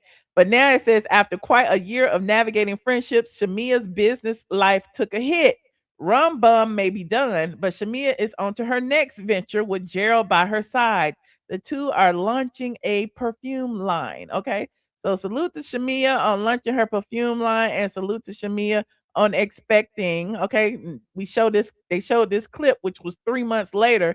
Shamia and Gerald went on a flight and she actually filmed it as she told Gerald that the surrogate is now pregnant. Remember, she had one embryo left and it was a boy, and they were praying and hoping and praying that it would happen, and it happened for him. Hold on. Yeah. Oh wow. Yeah. Oh wow. That's awesome. Hold on. We're quick. Yeah. Oh wow. That's awesome. Did you just that we're pregnant? Okay, so salute to Shamia. Okay. So also Angela said after more therapy, Angela and Amari have built a healthier bond. With things cooling down in her personal life, the wait list for the Fangie drop is heating up. Now, do y'all want a Fangie or not? I'm trying to figure this out. Like, Stephanie sent me this. Stephanie sent me this last year. I love my fan. This not a Fangie. This just a little fan. Okay. And it does amazingly well. So I'm trying to figure out, everybody got these fans already. Angela, what's gonna make your fans so special? Okay. And Angela handed all the girls fans, and the fans ended up eating. Didn't they eat up Portia hair or something? Hold on. It did. It's not on here yet. But here go Kelly's final card. Okay. Kelly's final card said Drew leaked the tea. Hold on, let me put myself back up here. It says Drew leaked the tea on Kelly's Nana's Sandy Springs Club. And we talked about this. Look, you know who she got this from, right? Who you think she got this from? Don't this remind you of my Kenya Moore expose? Y'all let me know. It is a lockbox on the door. And we were just at the grand opening a few months ago, so I'm confused. Guess I gotta go to Waffle House. Where you think they got that from? Well, do you think they are fans of Straight from the A and ATLien, honey? They be in here scrounging and waiting on me to say something, but I digress, child. So yeah, Drew definitely copied my Kenya Moore expose when I walked to Kenya when I walked up to Kenya when I had my appointment. Let me refresh your memory since I know some of y'all might not have been here. Shout out to the squad. Shout out to the squad. Like this video, please, and thank you. Like this video. Hold on. Here, ATLien. ATLien is on my TikTok. Is it on my TikTok? It's in my shorts. I just want to refresh your memory. And I'm going to. Shout out to Drew Sadora for being a fan and walking past the empty Nana's Chicken and Waffles after I had walked past the empty Kenya Moore hair spa. Dang, I did a lot of shorts. Where is it? Hold on, it's closed. It's closed. Hold on. Dang, that was a long time ago.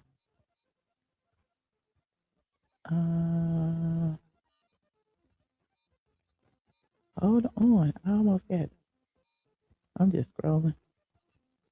Here it is right here. Like this video, please, and thank you. Like this video. I just wanted to show you the similarities. That's all. I just like to show you the similarities. Okay, here it is right here. Look at it. Where the valet at? Oh, there you go. Oh no. Wait. Damn.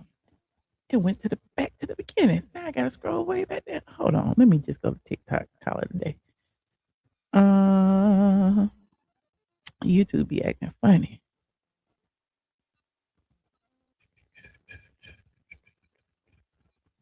Kenya Moore hair spa. Kenya Moore eviction.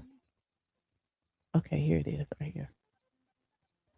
This when I pulled up for my appointment and there was a lockbox on the door. Bam. Bam. Open. Here it is right here. How can I have my appointment and it ain't even open? I had an appointment. Can you? I called. I made my appointment last night. They said they was open until 7 p.m. today. There is nobody here.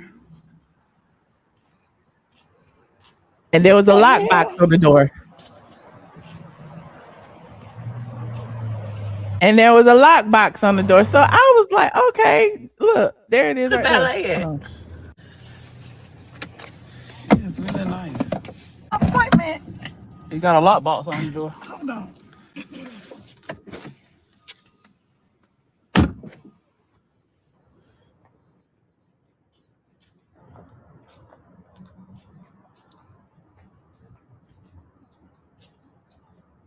Where the valet at? So yeah, I'm like, Drew, my video was filmed in 2024, March 15th, 2024. Okay. So yeah, Drew, we know who you be copying, but I digress. Let me move on. Who's end screen did I miss before I take some calls? If y'all still up. Whose end screen did I miss? We got Kelly.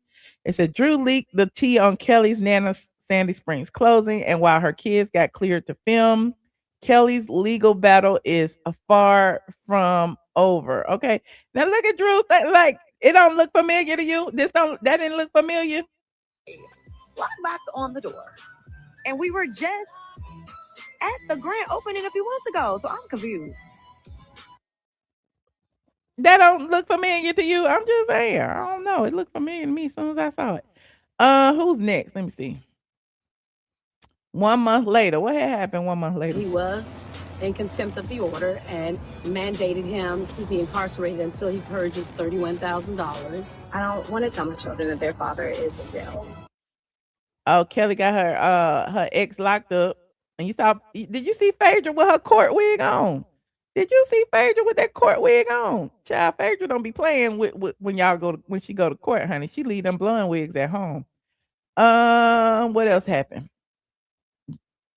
Drew lost custody of her kids and got kicked out the house. Our bumps in the road, but I came back to show up for the ones that support me. I'm not gonna let a little nasty invader run me away.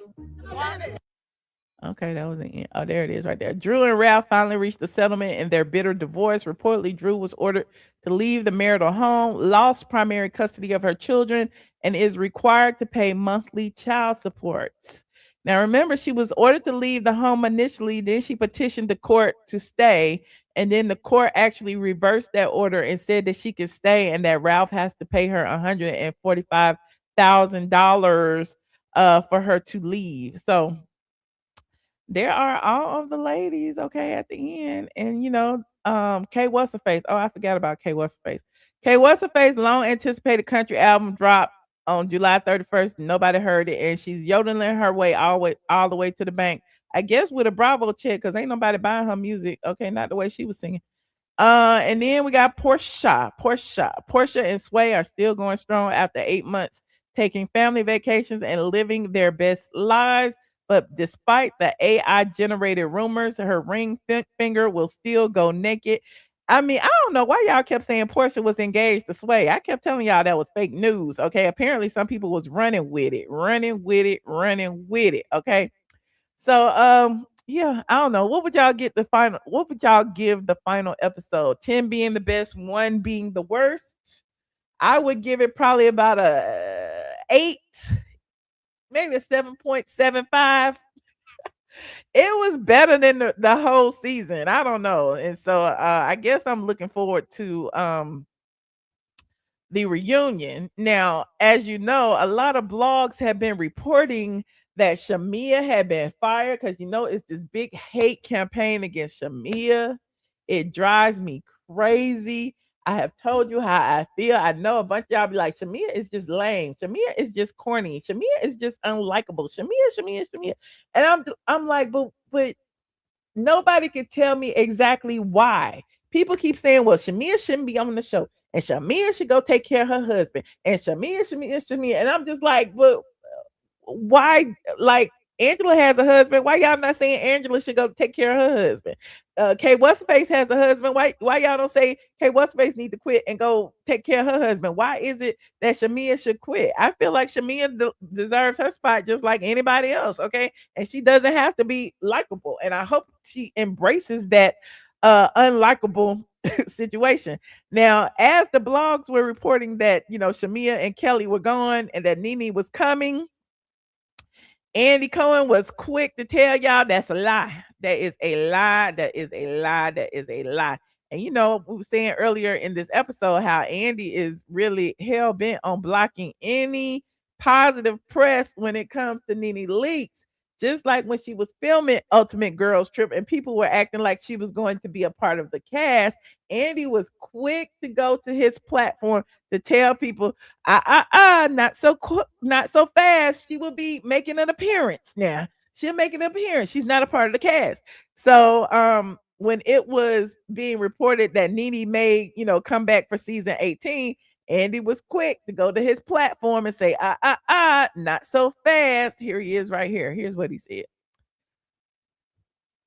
Atlanta reunion tease dropped last Friday, and I got to tell you, I told you guys how much fun I had, and now you can see from the tease what I was talking about. I mean, it is just a great show.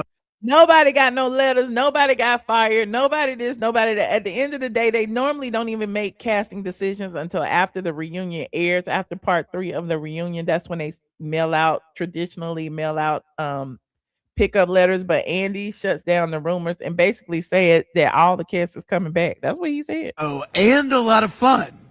And I read all these. There are a lot of casting rumors online which came out over the weekend, and I'm gonna I just be wanting him to cough one good time. I don't understand what is going on with your voice, Andy. Drink some coffee or something. Tell you that they're not true. And I am going to tell you that if you want a preview of next season of Atlanta, look at this cast. This is the group, guys. I mean, we love this group. So, spoiler alert, we're very happy. So, and as you can see from the reunion, I was very happy. So there's that. He also made a point of contacting his good friend over there at TMZ to reiterate the point in case y'all missed it on Radio Andy. He also hit up the TMZ child and he said, listen, NeNe is not coming back. NeNe has not been offered a contract. She's not in negotiation. Y'all can stop hoping and dreaming, at least for this season. Okay. It said NeNe Leakes and RHOA stars. No peaches handed out yet. And that means any of them. Okay. But Andy said, he's happy with the full cast. So that's given that everybody is coming back from what I understand. But TMZ is reporting that NeNe Leakes and the other stars of RHOA have not been offered contracts for season 18. And I told you that traditionally they don't even do any contractual agreements until after the season ends. They can't hire people before the season ends, but what do I know? It said despite a report claiming Bravo is trying to bring NeNe back. Okay, it says sources with direct knowledge, aka Andy Cohen and or his associates, tell TMZ no contracts have gone out to any cast members, and no one has been formally told whether they're returning or getting the boots. Do y'all hear that? According to TMZ, and y'all heard Andy say he happy with everybody. It says we're told the report claiming NeNe received an offer while Shamia Morton was passed over and Kelly Farrell was asked back is not true. Sources say Bravo has not made any final casting decisions for the upcoming season, and contracts will only be sent out after the current season concludes. Look, I'm right again. Y'all better learn to listen to me. Fans began buzzing about NeNe potentially reclaiming her peach after she was announced as part of Real Housewives of Atlanta Ultimate Girls Trip Roaring 20th, making her return to the Bravo universe after several years away. NeNe last appeared as a full-time cast member during season 12. She later sued Bravo and Andy Cohen in 2022, alleging the network fostered a hostile and racist work environment. She dismissed the lawsuit without prejudice, went through arbitration, and apparently, they came to an agreement.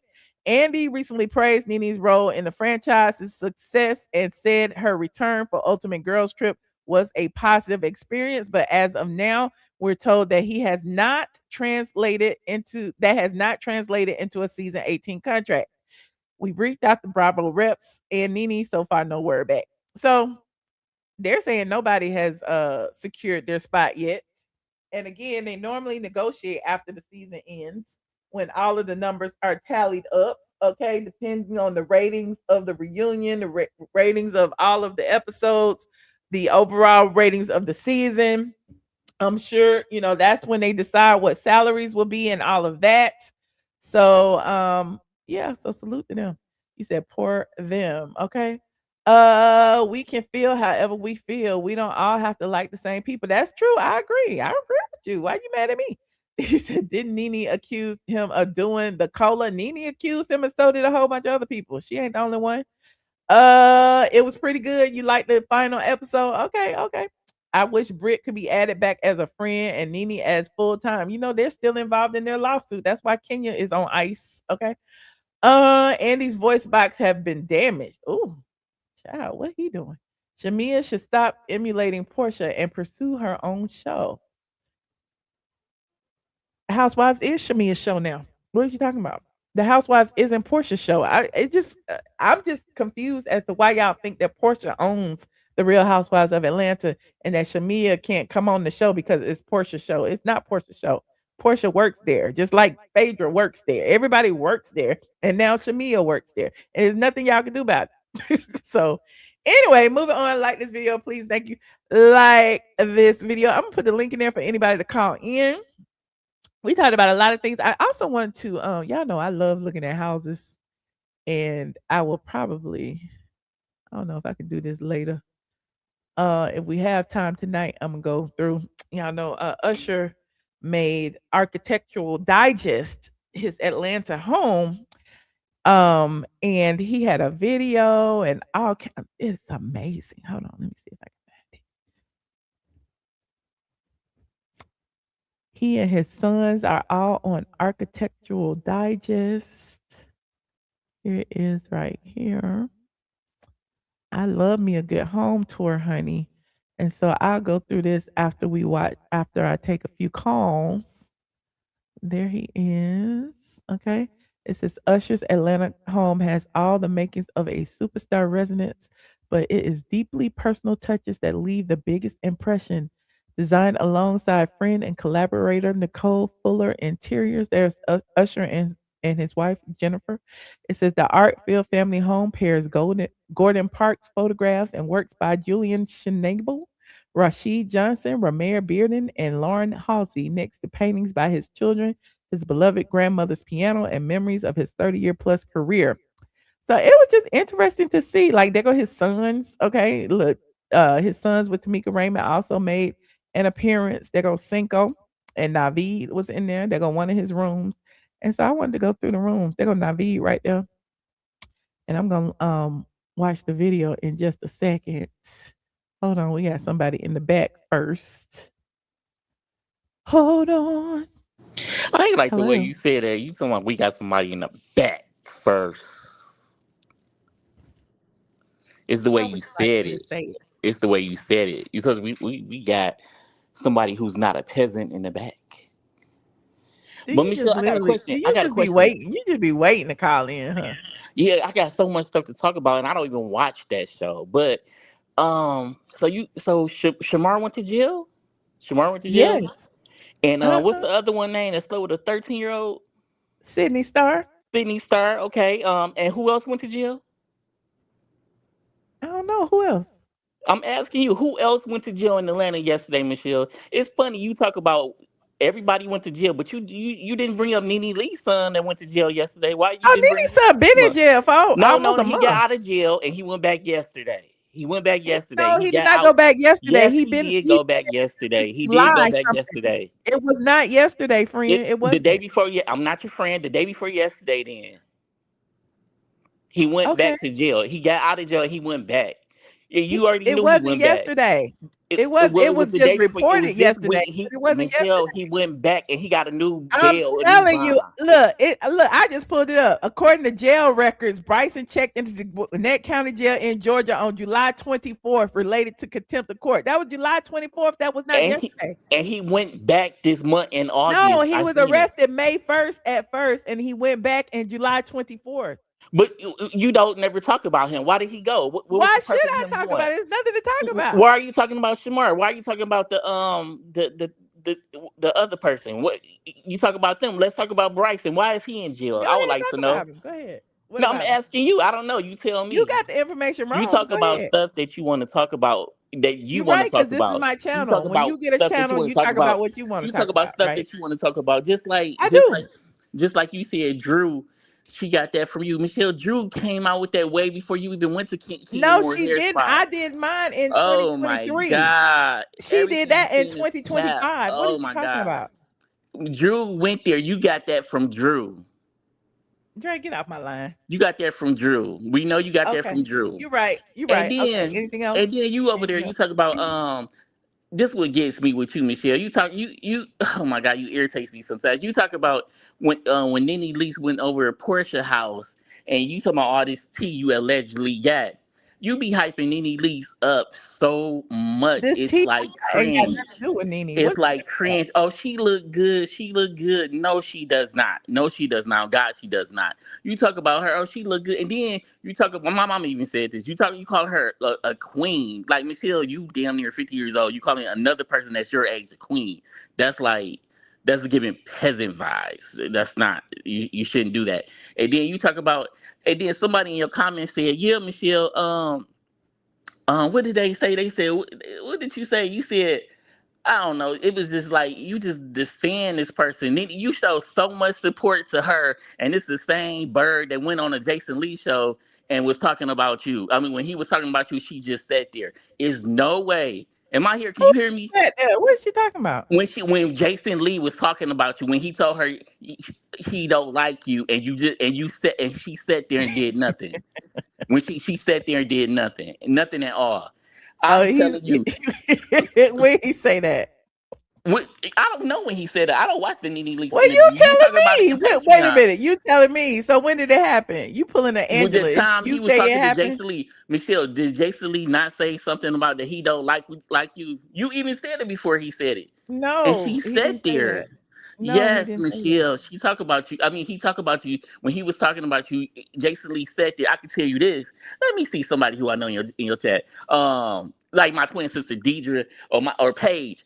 Let me tell you, like in the real world, like if somebody was talking about them, I wouldn't In the just real sit what? there. In the real I what? wouldn't just sit there and just take it and just not like, okay, yeah. I would defend Paige and Deidre, Dre, my twin sister. I would defend them. I wouldn't just sit there and just say, yeah, and laugh about it. You better Can I believe who look at people say Usher they house are. now? Can I look at Usher house? I thought we was talking about I thought we was talking about the topics. Usher's house was a topic before you called in, but now you going. I mean, you talking about Jason Lee? I don't care about him. Yeah, but I don't know. It's just you just What? some of the stuff you do. It's like is go ahead. It's irritating though. They Like put tomatoes in the chat for you, Dre. That you losing the audience. that's probably the same peasant that do it all the time, Michelle. And you got to realize, Michelle, these is grown people too. What senior citizens you know that put tomatoes in the chat?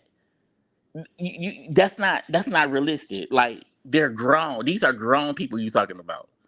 Senior citizens, grandkids, and they putting tomatoes in the chat. These are peasants. These peasants' passports don't look nothing like mine. So they are beneath me. And Michelle, you know another thing too.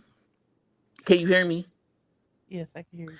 You know, Kelly said that Kelly stayed at Shamir house for 2 weeks. Mm-hmm. Don't you think that's like when you look at somebody like that, like, okay, you on a reality show and you stand at your castmate house that you just met 2 years ago, 2.5 years ago, and you stand at her house because you left your house. Don't that give like peasant vibes? Like I can't look at Kelly the same no more. I look down on people like that. Like, do you look down on her, Michelle? Like just looking at her like you ain't got no money. You a whole peasant in real life. You staying at your castmate house. I look down on people like that. Like I can't. It's not giving. Like you really watch Real Housewives of Atlanta. They are like average people now. Like they need a place to stay. That's like peasant vibes. That's like these birds in this chat. That's crazy to me. Don't you think so, Michelle? Mm-hmm. I'm about to look at Usher's thing. You want to hold or do you want to come back? Yeah, I could hold on. Yeah. Okay. What? Where's Did you his say house something? located at? In Atlanta. Oh, okay. Alpharetta? I'm not gonna dox the man. Okay, well, I'll just Google it. Okay. I will Google it. That's what I'm gonna do. Hold on. Hold on. This is from Architectural Digest. Okay. They actually did a full article on Usher's home. They said Usher's art-filled Atlanta home proves the most powerful design statements are personal. There is Usher and Cinco in his classic vehicle in front of his house. You see, he has statues and art all over the place. It is magnificent on the outside. Then he has other rooms. He has a barber shop over there. He has a Gordon Parks original hanging on his wall, the one with the color entrance photograph taken by Gordon Parks. He has a lot of custom art pieces throughout his home, and I'm gonna watch the video in a second. I'm just scrolling. Look, he got an old TV. Look, is that James Brown? He got an old TV in the corner over there. All kind of little trinkets and everything that take you back to like the 70s, I guess, when he was growing up. I also saw that he had like a plastic covered sofa as a ode to like the old sofas that you couldn't sit on back in the day, but you could sit on that one. Okay. There is Naveed in one of the rooms with the artwork and everything in there. Okay, hold on. That's the dining room right there. Photographed by Fabiola Jean Louis hangs on a wall swathed in a wall coverings. Hold on, we still looking, child. That's all of the kids at the pool. They go Usher, they go his wife Jen, they go their doggy, they go the little kids. He got a son. What are their names? Sovereign and Sire. Sovereign is the girl and Sire is the boy. They go Navi and they go Cinco taking a jump into the pool. Okay. Hold on. So yeah, it's very, very nice. I'm gonna look at the video in a second. Hold on, I'm just looking at the pictures right now. They go to kids. The kids got their own area, and at the kids area, they got a wall with all of their stuffed animals that they've collected over the years that adorns the wall. That's pretty cool. Okay. What else is going on? There go some of the kids' rooms. There go a closet, Jennifer's closet, which features custom shelving lined in velvet. Okay. They go to primary bedroom. But hold on, let me look at it because these pictures ain't big enough. But they go Usher and his wife. I love looking at these. Yeah. And then their dining room table has their breakfast room has a lava stone top, which features the spirit animals of both Usher and Jennifer. See, they got a leopard, a horse, and an eagle. Interesting. So let me go up here to this video and watch this video. And y'all know the drill. Copyright disclaimer under section 107 of the Copyright Act. Allowance is made for what? Fair use. Fair use. Fair use. Usher said the house remembers, honey. There's two versions of every house. This like a little movie, honestly. The one that people see, and the one that stays awake after everyone leaves. The house they photograph is never the house I know. Usher has a big moon man statue in the front of his house, too. I thought that was interesting. The real one breathes. It remembers. You see the moon man right there? Right there on the right there. It's a whole moon man. I was like, wow, Usher. It holds things. Every conversation, every song, every celebration, every good that door big as hell. Look how short Usher is, and look how big that door is. goodbye.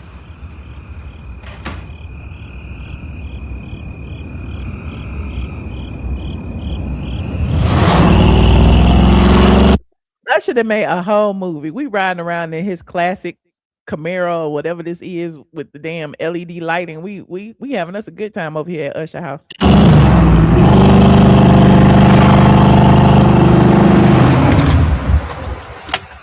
Well, how tall is Usher? About 5'8".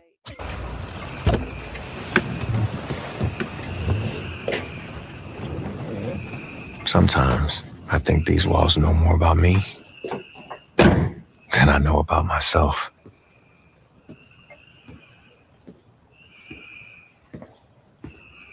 They got a moon man. I think that's so cool. I got a moon man. Look at my moon. Y'all see? Let me make myself big. Show my moon man. I'm so extra.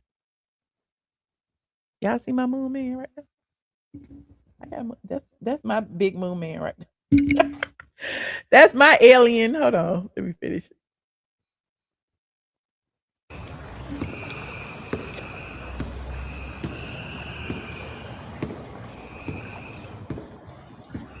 During the day, the house performs. At night, it confesses. The silence gets louder. This sounds like a horror film. I wish it was fun. The memories step forward. And suddenly every room becomes a different version of your life waiting for you.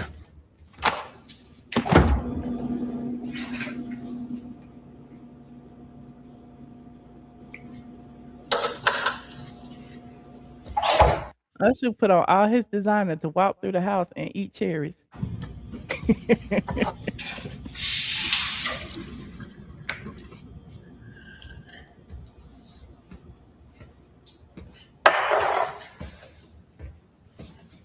Why you didn't put that glass in the sink? A kid who believed there was always another level, another stage, another dream, another mountain. And somehow that kid still lives there. Still restless. And there's an artwork that's supposed to be a portrait of Usher. Kind of look like Kanye West to me, but what do y'all let me know? Did that look like Usher to you? Even though it's art, it's subjective, but that's supposed to be Usher. Still asking, what's next? People think invisible and connection are the same thing. They're not. Sometimes the more people recognize your face, the more it becomes hard to show your heart.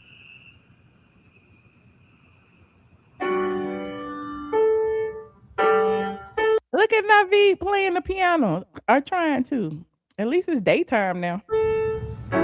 The music follows me here, even after I leave the studio. The melody Naveed look just like Tamika. starts in one room and somehow finds its way to me in another. Songs And Usher wake up in the morning and put on a whole tuxedo, are strange. like everybody else got on pajamas. You think you're writing them, but sometimes You faced relapsing MS. Wait a minute, with where does courage. commercial come from? But Lord, as hold years on. went by and your health needs changed, Look, we got an advertisement. Hold on. Let me put it back. Like this video, please, and thank you. Like this video. You said he worked hard. He deserves. Everybody deserves nice things. You deserve nice things, honey. Y'all know that poem about the house. Okay, hold on. You said he rich, bitch. Hold on. What is this commercial doing?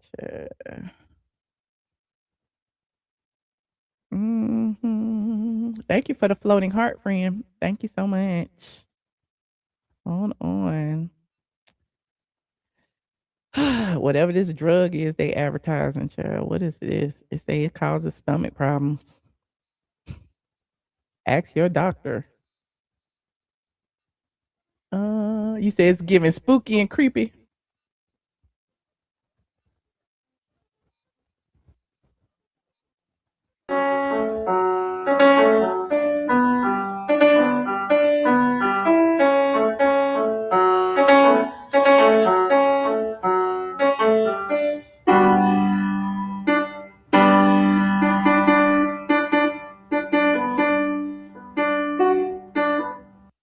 I'm just laughing at Usher standing in the corner with his tuxedo on.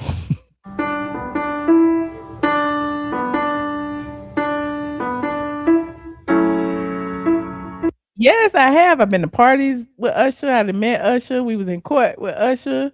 I've traveled with Tamika Raymond, his ex-wife. Yes. You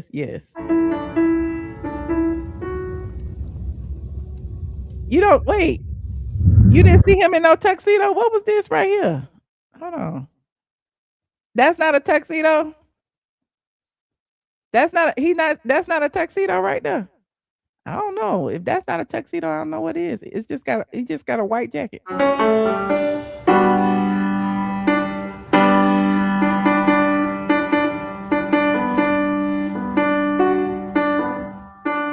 Thank you for the finger heart, friend. You said it's boring. We just looking at the house. Just calm down. there's a It's a piano in this movie. house. And every time I sit down at it, I hear different voices. My grandmother, It's a Usher movie. Just chill out. my younger self, people I've He's loved, telling you about his house. people I've lost. The piano never forgets. You can stop playing it, but somehow the music stays, waiting. That piano is supposed to be his grandmother's piano, and that cross is supposed to be a piece of artwork that contains dried flowers from her funeral, and then that picture on the wall is a picture of his grandmother. So each room in his house, he has paid homage to different areas of his life, and he's kind of explaining it. But if you read the article, it goes more in depth. Patient, like memory. I look at old photographs, old footage, old performances, and sometimes it feels like I'm watching somebody else, a younger man, a different man. Certain things I was never actually certain of. It's strange how memory You said, who was that playing the piano? That was his son, Naveed. edits itself, how time turns memory into stories, stories into myths.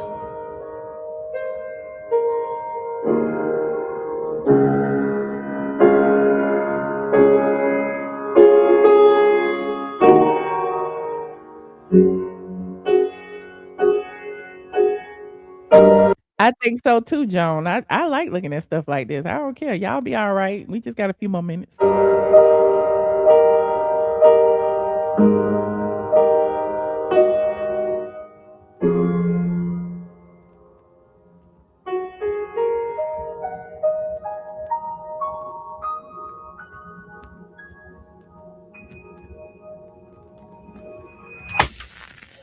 Maybe that's what a home really is.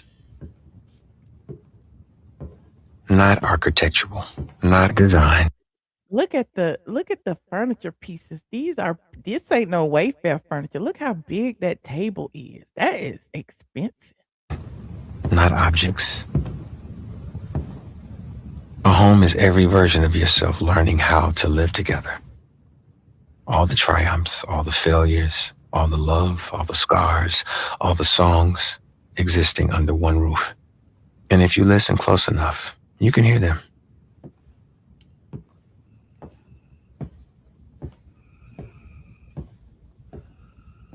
Why you don't think this is authentic? He's showing you all of this different art all around his house that he has collected over the years. He has sculptures, he has things that are personal to him. He has old pianos, he has old televisions. He has art that he's collected on the like art, photos and paintings. It's beautiful to me. Somebody said it's like a museum.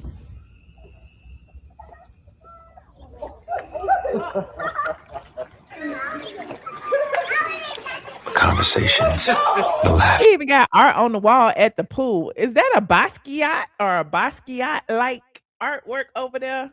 That the kids are playing in front of. He got artwork outside, child. The music, the echoes, the life. Because a house never really forgets. It remembers who you were.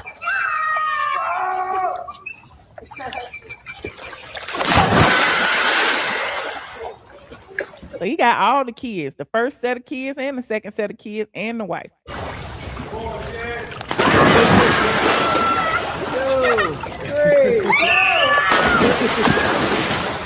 I was looking at this. I'm like, is she gonna jump in that Balenciaga dress? We gonna see. Look at Cinco. He too cool. Yep.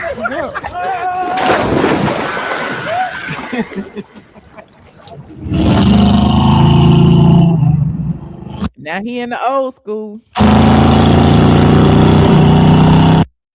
What kind of car is this? A Caprice? I don't know. With psoriatic arthritis, Lord. came with Another sore, commercial. swollen, and stiff joints. Hold on. Let me let the commercial play. Child. You said, from what I recall, Usher has always appreciated and collected art. Okay. That is very, very noble of him. I like seeing grown man Usher. You said if you're not in the same tax bracket, you shouldn't have anything negative to say. This is great. I think it's great too. I like looking at houses, period. But we all have opinions. If somebody don't like something, they have the right to say they don't like it. I mean, we don't have to be in the same tax bracket to say I don't like black floors or whatever. It is what it is. You said Chris Brown did the paintings by the pool. Oh, okay. He showed it on his story. Oh, that's cool. Okay. Chris Brown did the paintings. That is cool. Hold on. We're gonna put this back up here.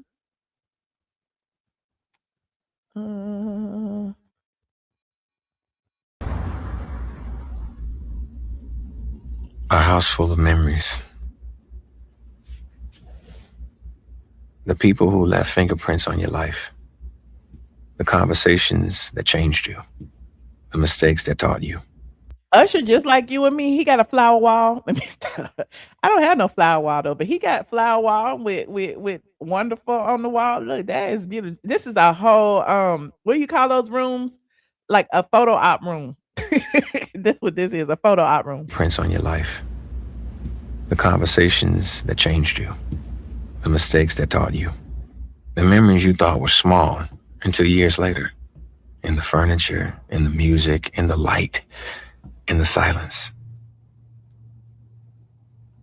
He got a whole whiskey room, a man cave.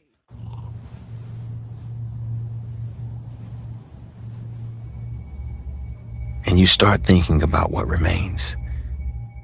The people still sitting at the table. The voices still answering the phone. The relationships still standing after the applause ends. That's real wealth. I'm sure some of you Usher fans might be able to point out a lot of things that I don't know, because somebody said that looked like the car from the Climax video. It might be, who knows? Not what feels a home. What feels a Look at life. the ceiling. Oh my God. Did you catch that? Hold on, let me go back a little bit. That's real wealth. Okay. Not what feels a home. Look at the light. What feels a life. That's real wealth, honey. Not just what's in a home. This is what makes a home. Your family makes a home. That's what Usher's saying to y'all. It doesn't have nothing to do with all the pricey trinkets. It doesn't have anything to do with the furniture. Sometimes It after doesn't have midnight, anything. the whole place feels suspended between worlds. The music is still playing somewhere. The fire burns low. Look, they said, okay. You see that right there? You know, Usher used to be a part owner of the Cleveland Cavaliers, and when they won the playoffs or whatever it is they won, he got an award too. But I don't think he's the part owner anymore. But yeah, you see like different things like that. They talk about it in the article about, you know, some of the pieces and the awards that are all around his house. The fire burns low.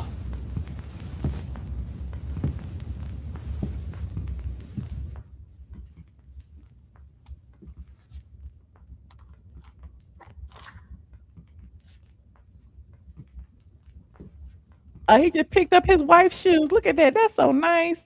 He picked up his wife's shoes and stuff. He was like, she tired. Let me get her clothes up for her. She took her shoes off.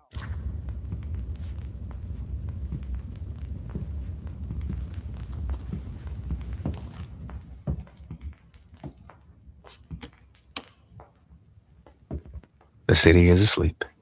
The memories are awake. And for a moment, every version of me exists all at the same time. Is this another whiskey room or this child? We got all the bars.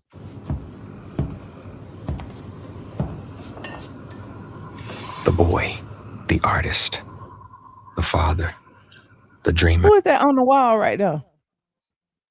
Is that Usher on the wall? One of you Usher fans tell me. Let me move myself out the way. Hold on. Who is that on the wall right there? I can't tell. Is that a scene from an Usher video? The man I'm still becoming. Fatherhood changed the way I see This is a sculpture from a Japanese artist. I read that in the article as well. everyone. It's out in the garden. He's outside in the garden. Before, the house was something you owned. It's something you passed through. Something you fill with love. Something you leave behind for the people who matter He got a little sitting area out there, you know, where they can have family dinners. most.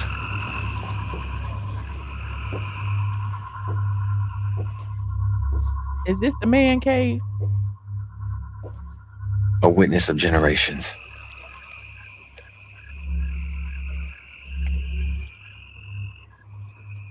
A keeper of stories.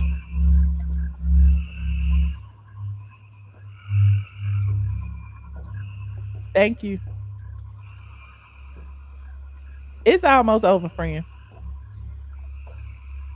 That's the pool house. Because a house never forgets. It remembers who you are. It remembers who you've loved. It That is nice. remembers what you've survived. And Usher sometimes, when the night is quiet enough, it reminds you who you are. Can you hear it? Oh. And then he has a wall that has all of the children's handprints on it. And then it even got the dog's paw prints. You see Scarlett right there. You see Sovereign's handprints right there. You see Usher Raymond, there go his handprints right there. And he got, Joshua 2415, Daddy's Home and all of that stuff. And this is the whole Daddy's Home wall. That is so nice. Look at that. That's the wall in the kitchen. Or in the dining area. There goes Cinco's autograph.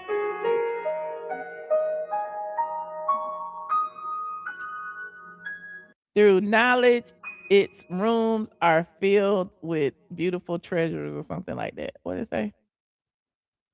Through knowledge, its rooms are filled with rare and beautiful treasures. It's a and. It should be A-N-D, but okay. Love it. Love it. Love it. Love it. By Stephen Klein. This was for Architectural Digest. The film is available on their website as well as additional pictures. Go to Usher Raymond's Instagram and you'll also see some of the photos. If you go to Architectural Digest and click the link in their bio, you can go to the actual article and you can see more pictures and it will explain to you a lot more in depth of what the different art pieces are and who they're by and all of that. I just thought it was interesting. I just like looking at houses. That's what I do around here. And apparently people be getting mad at me for looking at their houses and stuff. Okay. It's on the internet. It's for us to look at. Okay. T logged off. T was in the back. T called back. But Michelle, I was trying to. Do you see a restroom? One of his bathrooms in the house? I did see a bathroom. You didn't see a bathroom? I was trying to see do he keep his herpes medication on the counter, or do he put it in like, is it cream or is it like what they use for herpes? I know Why you worry about his medication? One of you peasants down there got the same Why thing. you worry about got. his? Do y'all use cream with that, or do y'all use pills? What do they use for y'all for what y'all got? I was just curious. Michelle, you said he was rich and stuff like that. You know his career blew up when he got with that beautiful white queen he was. You know that, right?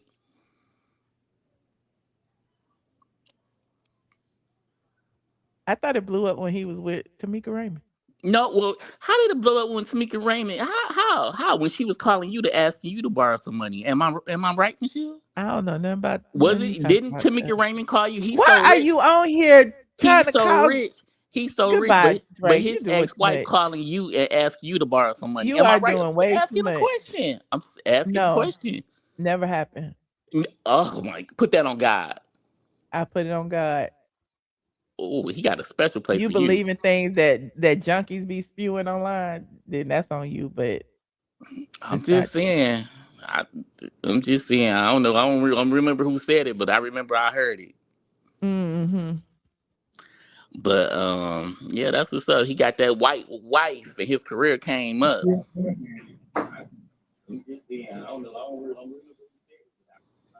Hello, T.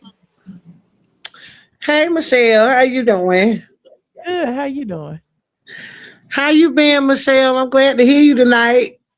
I've been good. How you been? You so unpredictable, honey. I don't be knowing when you gonna come on. I just be hoping it be soon. That's why you're supposed to click the notification bell twice, and you will get notified at least 30 minutes before I come on.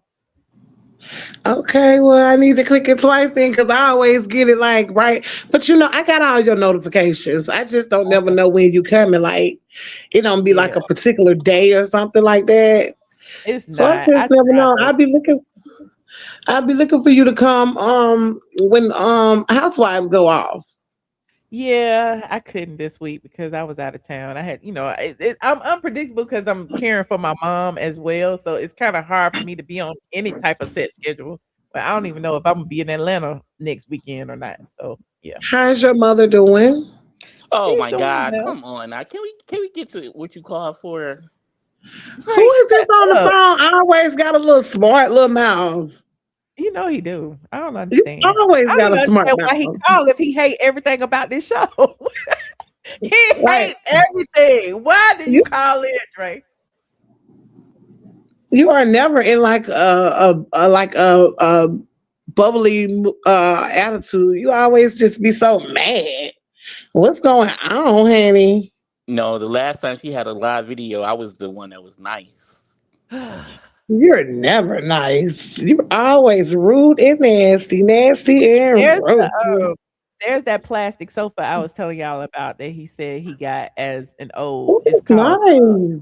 grandma's sofa, and it's designed to mimic the sofas that everybody used to say you can't sit on. They had the plastic coverings. Yeah, So that's he's that's some real sit pimp. on his sofa. That's some real pimpish furniture.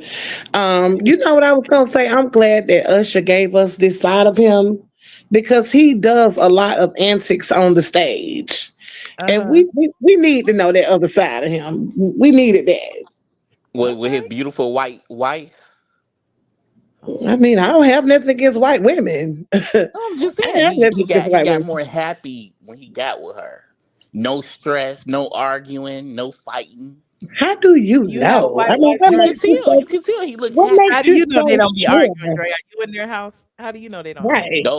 Those nice, wonderful looking kids. What that got to do with it? He happy. Them his kids. He happy. Oh, I hope he is. I don't wish unhappiness on anyone, you know? But P, do you Okay, okay. have what something else would you against like me or to talk about? something? I Yeah, remember last time you ignore Dre. called. Ignore Dre. I'm gonna put him on mute. What else would you like to talk about, T? So, Michelle, let's talk about that episode. You know Okay, what I let's want talk to talk about. about it. So, for Ah, starters, did Drew really fall? yeah, she really fell. Oh my God. She really fell in real life, and she was embarrassed about it. She say she tripped. Then she tried to say that somebody like pulled her and made her trip over her pants or whatever. I think she posted something. Let me see. Oh my God. I think she was drinking a little too much. And I Michelle, don't why think do she why really do wanted to K be there. Michelle She was go on trying to. like shows and talk about her husband like that? Like Huh? emasculate her husband. Why did K Who? Michelle jump ship and turn on Shamia? I don't know. She jumped on, and she turned it on Portia too, and she told Portia to shut her glory hole and all that stuff. But Michelle, what you think about her talking about her husband like that? Like I could cheat on him and he would never go nowhere. I Who don't said that? care. I don't know what Michelle thinks, but I really don't care. I don't care about her or her husband. Well, go ahead. Like, I come don't care about Kay. What's her face or her husband. Honestly, I Yeah, just I didn't know she was like that. She seemed like a very evil person. ever see. Drew since she said, found as out, you can see, hold on. Drew said, as you can see, someone pulled me down, which caused me to trip and fall on my pants. So let me see. So let me. I'm still trying to see what she. she Okay. wanted to smoke. She wanted all the smoke with K Boy. People thank you for coming to my plate after he hit me. Said, hey, but I'm not like. You said, hey, but I'm not. Oh, somebody was pulling her. You see that? Hmm. Somebody was pulling on her. Ever It was since Drew probably it was Fedora, see, there you go. It was probably her hairdresser. Look, right there. See somebody pulling on her arm. And then she oh. tripped and fell. Yeah, I would have just let her have that one after that. I would have let her have that one. Yeah, it would have been a technicality that I hit the floor. I'm gonna let you Mhm. have that, okay? But look, Michelle, this is what I wanted to tell you. Ever since K Michelle found out that the white women love her, she Uh, going against everybody. Hey, I be seeing that online a lot. She don't like black ladies no more. She don't like black Ever ladies no like more. black women? When has Kate What's her face ever been a girl's girl? She up here True. spreading rumors about my vagina and she ain't never even met me. So when has she ever That's been a true. girl's girl? Well, she was pretending a little while, and then now she like, you know what? I'm just gonna be my regular self. I don't like none of y'all. I mean, They say I Kate don't What's like face her. look like a whole white woman. Let me go look again. I'll be paying attention. She do Well, look who like a else white is like a woman. I whole don't white know if that's lady? the hair that bleaches her out or what, but she do look a lot lighter. Well, I'm gonna tell you what she looked like in that Watch What's Happened Live last episode. She looked like Kelly. She's looking like she's trying to be more like Kelly. If you look at her style and look at Kelly's style when she started, she wasn't kind of like mimicking her, but now her style Why is would K mimicking. Michelle try to look like somebody who stay in a castmate house in the basement? Come on now. She don't Why are stay there y'all no worried about what this girl saying? I mean, you could be up Look, Okay. today and down castmate tomorrow. basement. That's a But you could be up peasant. today and down tomorrow. That's what I'm trying to tell you. Never. I mean, if you never know if you got to put yourself in your shoes. She's married with 4 girls. You could never. I mean, you have to put yourself in her shoes. People think it's easy. You sit on this. I hear you talk a lot. It's not easy. Okay. You looking at this. You know what? You're a fan, and I'm gonna let you have it. But I just want you to know No, don't it's let me not have it. easy. Say what you was saying. Say what you was saying. Go ahead. Go ahead. No, I'm because listening to you. I listen to you talk a lot, and when we look Okay. when you are a viewer and you're watching the show, you only get a chance to see an hour of it. Trust me, it's not easy. Oh. So you never know where you may end up, young man. You never know. You Look, never know. Humble yourself, or life will humble you. ooh, That there sounds go like Kate a What's her face with struggling the big wig comment. on, and there go Brisha Webb, actress Brisha Webb, and this is the clip that's been going viral as well. When Brisha said she felt like Shamia can do things and y'all and they hold her feet to the fire, and other women they ignore stuff. So hold on, And listen. I was so glad to hear that. Yes, how did he get the address? Okay. He was talking about the horse right there. Hold on. What was your reaction to Shamia and Portia's explosive dinner in Scotland? Look, this is Hold on, I'm trying not to get copywritten. Hold on, let me go look. real beef. You know what I'm saying? Everything else is Slim Jim compared to this real best friend beef. What was your reaction when it was happening? I couldn't believe it was going on because before we had walked into the dinner, the first thing Shamia said was, "I'm off today. I don't want it." Okay, yeah. Hold on.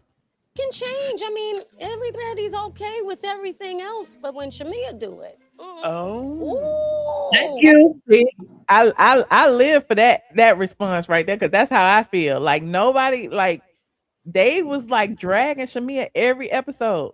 Change. I mean, Yes. everybody's okay with everything else, but when Shamia do it. Oh. Everybody want to drag her to hell. It ain't fair. Do you Have you think ever It thought ain't fair. about Have you ever thought about this? Have you ever thought about that there's things that you don't see? Or have you ever thought about the fact that sometimes people can really put themselves in the mess of something and then Look Andy even looking like how she what? How she explaining this? This don't even make no sense. Andy even look like that didn't make no sense. and throw their hands up like it's nothing? Well, I Happens a was lot. here from all the way to the beginning of Oh. Atlanta Housewives. Not this season, all of them. I've Okay. seen what I've seen, and the facts are there. Okay. Just because you put your hands up, don't mean that everybody else hasn't done it. in the past. What do you make of Angela? Ooh, okay. She That's said what she crazy. said. And look Nice. at Kate What's her face. She could do nothing with it. She got Kate so What's much her face mouth couldn't do though. nothing with it but smile and keep it moving, honey. Andy is just one of those people that I'm like, oh, I love the show, but it's like, Andy, come on, like, you know what you're doing, Andy. Just stop. Okay. I mean, he knows he's rattling certain viewers, like just getting up under our skin, and he knows exactly what he's doing. Like he's gonna get on there talking about, in case you don't know, we're fine. I'm happy with who we have. Okay, well, tell me in so many words that NeNe isn't coming back, or you have no plans on NeNe coming back. Like, Just stop it, Andy, please. Please. But you know what? So I wanted to tell you that, and I also want to tell you, in regards to the new show with NeNe and Portia, I think they so wrong the way they doing NeNe. I think they so wrong.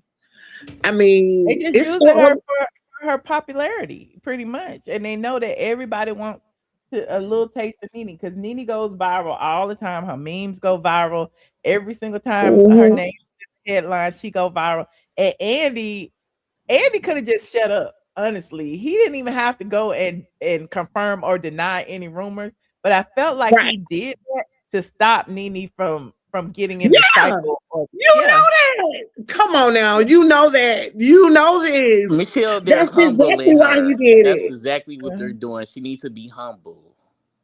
Huh? I was talking to Michelle. You need to be humbled, No. right? What should No, somebody do to no, humble you? I'm already humble. Trust me. Nobody should be humbled. That's not for you to decide. Yeah, but the thing is, Michelle, I think that the ratings aren't gonna go anywhere with the girls trip. They're gonna have to bring NeNe. See what they doing, they testing some stuff out. They gonna have to bring NeNe back. And I guarantee you, next year she'll be back. The next season, NeNe's coming back. Watch this. Watch it now. Mark my word. Watch this. See, they just giving us little by little, by little. But see, this what I think is going to happen because they know it's only going to be one person that's going to be able to come on that show and put Portia in her place. So you see them greeting each other. So pretty much they building Portia up to take her down. Oh yeah. Oh yes, they're gonna turn them against each other. Yes, yes, yes. And it's gonna be some good TV, and I will be watching. God. I'm telling you, that's what's gonna happen. That's why I'm like, Andy up to something, but what is he up to? I really can't I can't really, but I'm thinking, and I hope I'm right, but I think NeNe's coming back next season. And I think when NeNe comes back, they're going to play them two against each other. But I don't think they have to play them two against each other because I don't think that their relationship is, I don't think NeNe and Portia is like best friends or anything. But I think that NeNe has an interest in Housewives way before Portia was thought about. And so she knows that, this is the beginning. That's all it is the beginning. She'll have that spot back again, but I think they're going to eventually bump heads because we know that they had a disagreement, They had a disagreement. NeNe haven't forgot. She's just like, okay, well, I'll play it however it goes. If I have to play this part and lower my position for a minute, humble once again, I'll do that. Because after all, it's her house. Wait, you said humble? It's her house. So sometimes you have to do that. How is it her house if she's not a producer? You sound so. She laid the foundation, friend. Okay, I need to lay the foundation. Right, like it's there her in the house. beginning. That's what they mean when they say that she was there in the beginning. Right. And so the thing is, but I hope that, I hope it goes better with her in production where she can get back to where she belongs. But I think it's just fake with her and Portia for now. I mean, I've been watching my girl for a minute. I mean, I kind of feel like I know her just a little bit. And believe me, she ain't forgot. Because she went on there and made a full video about it. You know what I'm saying?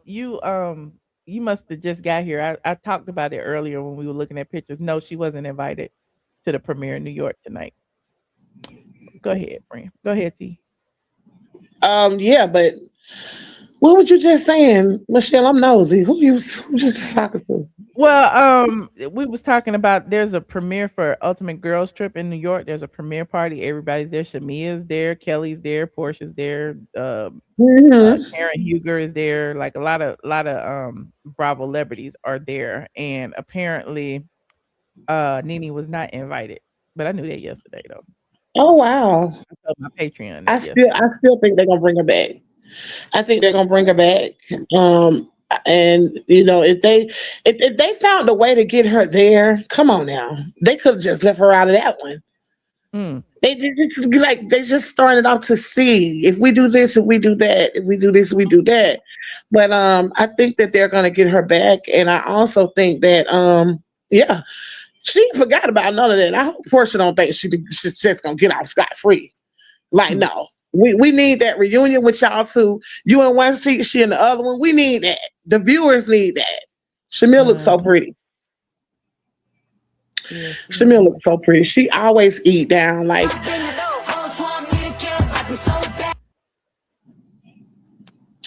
Yeah, I'm sorry.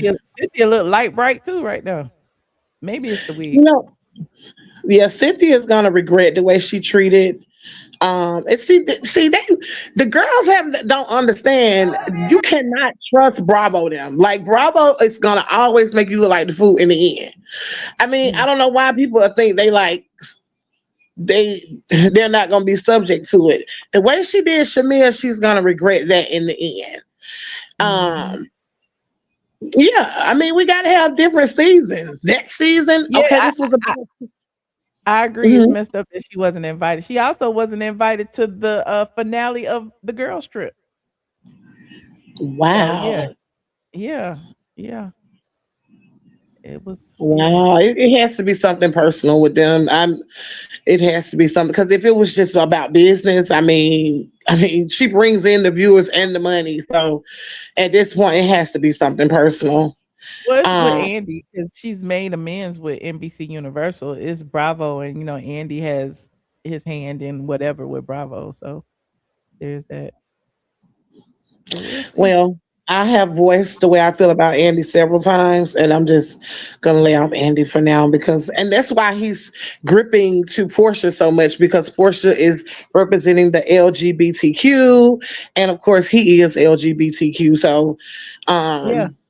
Because Portia, would be, I just said that too, the first gay couple to be a housewife if they make, imagine them get married or whatever. It'll be the first gay couple. Michelle. They've always said, add a gay couple. Michelle. So now, wow, it's so fake. I'm sorry. Can I talk to this lady? Been talking the whole time, talking and breathing funny. Can I talk to you? Boy, you was on. Go ahead. Have you seen Portia girlfriend YouTube channel? No. Yeah, she building this big house out here, and it's real nice. I mean, you like houses. I was just telling you. So Sway. Okay. Well, she's not a celebrity. I don't really. Yeah, I just think that Portia is doing it for convenience. She's figured out like, hey, I know what they want, I know what they need, and I'm in love with a girl. Portia loves men. She's not done with men. And I just, hope Sway doesn't wear her heart on her sleeve, because Portia loves men. Trust me on that one. She's a man eater. She's a man eater. Like women. Yeah, she like both.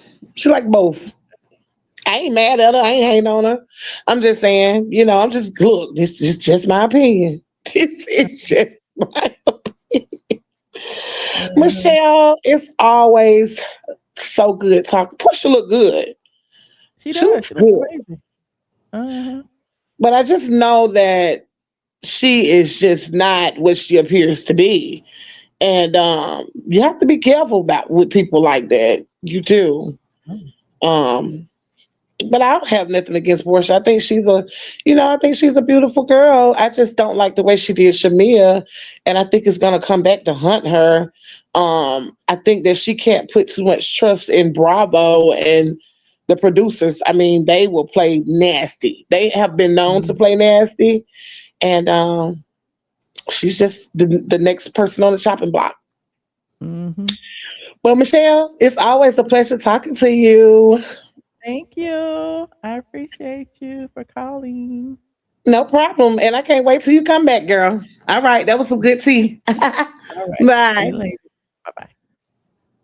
Shout out to T for calling in. Oh, there go Vicky. Hold on. Let me see. Oh, Vicky. Vicky looks good too, honey. Everybody looks snatched. Everybody looking snatched at the premiere party tonight. So there's that. And you got anything else, Dre, that you would No, like I to just that discuss? lady voice. It was like, I got a headache. What? What? And you're like, oh, she's a pork. She's gonna regret it. I got a headache. My head just. I got to take an ibuprofen or something. What do you recommend? This is I crazy. recommend you take an ibuprofen and go to Yeah, I bed. got to do something. That lady made my head hurt with all that talking and breathing and Mm. got to Go to be. sleep. It's late in Atlanta, child. All right, Michelle. That's all I had to tell you. That lady got my head. I had some other stuff to talk about. I forgot what it was. She just kept talking and breathing funny and unhealthy. I just can't do it. I can't do it. All right. But your mom good though? That's what's up. Yeah, she's good. Thank you for asking. That's what's up. Yeah, your birthday coming up in 19 days, right? What? No, 16 days, 17 days, 16 days, 2 weeks, 2 days. That's what's up. 16 days. Yep. That lady gave me a damn headache. I don't Happy know. birthday to me. Are you gonna be okay on your birthday? I will be okay. I hope so. Thank you. Cause people don't know you be like depressed on your birthday and stuff. Thank you for letting everyone know. It's not Michelle. You said it to everybody. What you mean? Like you're like I be texting. Like You just said people don't know, and then you said it. So clearly, I haven't said it, but you just said it. So thank you for telling everybody. oh no, we all family over here, right, Michelle? Yeah, of course we are. No, but you My got birthday is anything? the 21st, August 21st. 2-1. 2-1. The entire month of August. I'm a Leo. Are you going anywhere for your birthday though? I may. Yeah, go out of town, enjoy yourself, go out the country. You don't have to follow NeNe Leakes around. You can go places by yourself, right? All right. Thank you so much, Dre, for your suggestion. And if you would like to buy me a ticket and all of that, I will be taking your presents, Dre. Oh, a ticket where? To Wherever you Miami? want to send me. See, You just Michelle, said see, you I want to miss send I me miss out when the country. when you used to You travel on just your said you wanted to send me out the country. Now you talk about Miami. when you used to travel and you used to stay at that hotel you staying in Miami and you used to go live at the side of the hotel, go on the beach and have a drink and walk that dirty ass What? dog. And now you don't go nowhere but to Memphis. Well, Dre, this is the season of life that I'm in, I and know, I I take know. care of It's my it's go mother. And it's if that go is a problem for you, then I don't know I what never to tell did you. I say it was a problem? And I don't even like your mom like that, but I never said it was a problem. I just said you go to Memphis a lot. At this point, Michelle, you should move your mom to Atlanta. I'm trying to do that. Yeah, you should do that and sell the house and stuff, and find a doctor, But Why are you breathing like that? I was Stop. because that's how the last lady was breathing. But the last lady ain't got nothing to do with you. I'm just doing what she was doing. Y'all got to take care of y'all. Diet and exercise. That's all I'm gonna say. Diet and exercise. Anything else? No, I love your hair though, Michelle. Thank you. We gonna find you a dude in 2026. But that's all. That's all I How you know wanted. I have one? Huh? How you know I don't have one? I don't. Oh, you do Well, what got are you one? talking about? Why I need to find one in 2026? How you got one when you be in Memphis all the time? He in Memphis? He might be. Oh, well, he about to move to Atlanta. He ain't getting no lottery money from you, They ain't getting no money from me. right? This is not my friend. I did not know this person. This person call in just like you can call in. I put the link in for anybody to Somebody call said I in. was Dre your just been friend. calling in for 10 years. Somebody said I was your friend, Michelle. Yes. Somebody said you are my friend. Dre been calling in for 10 years, Oh y'all. my God, they said I'm your friend. Oh my God, here we I go. don't even know what Dre looked like. I've been calling But I since I do was. know you had turned on the camera that time. I do have that I picture. I do not. I never turn on the camera. Y'all, nobody. The only people who know I I look. do have that picture when you turned on the The camera that only time. people who know what I look like is in Patreon, and I'm talking about those people that I knew, and they knew Yeah, they they put that knew, picture in Patreon for when you turned and on the camera that time. and they know I'm short and I'm Let me, skinny. let me pull it up. Hold on. Don't put nothing up on me. No, don't do that, You don't want me to Michelle. pull up that picture that you turned the camera on? No, don't put no. That was You no. said Don't it put wasn't you. nothing You up said it on was those your people. uncle. It's not me, but I don't want these people to know nothing who I be with or who I was with. Nothing about me. Okay, no worries. I won't do it. And that person was 40 some years old. I'm 31. And that was like 6, 7 years ago. So they like 50 something. Am I 50 something? No, I'm only 31. Why did your uncle have your phone and My flipped uncle it didn't over? have my phone. I was in a bathroom. I was talking Y'all to was sitting y'all on each in the other's lap. bathroom. Why y'all both was in the bathroom? It was like I was on the phone with y'all in the bathroom. We was in Cancun, Mexico. It was a lot. Somebody what you call it? A dude's church. It was a lot of us. It was like 6, 7 years ago. That dude and You gathered. That can't dude even like say this right. 50 You some stuttering. years You can't even old. say it right. And y'all Okay. keep calling me a 50-some-year-old man. I'm 31. And this time I was like 24. But people who know saw me though. Like the people who was in Patreon that I knew saw me. And it was about 6 of them. And you see they ain't say nothing. Oh. It was about 6 of them. I am not light skinned. I'm brown skinned. I am not bald head. At the time I had long hair at the time. Now I got a taper. Like, come on now. I I thought had you had long braids. braids at the time. You said what, Michelle? You had braids, right? Back then, not no bald head, Look, and I Mr. ain't no Motivation, 50 and some put your years old. thing in the chat. Mr. Motivation, what? And put your thing in the chat. What thing in the chat? Your thing.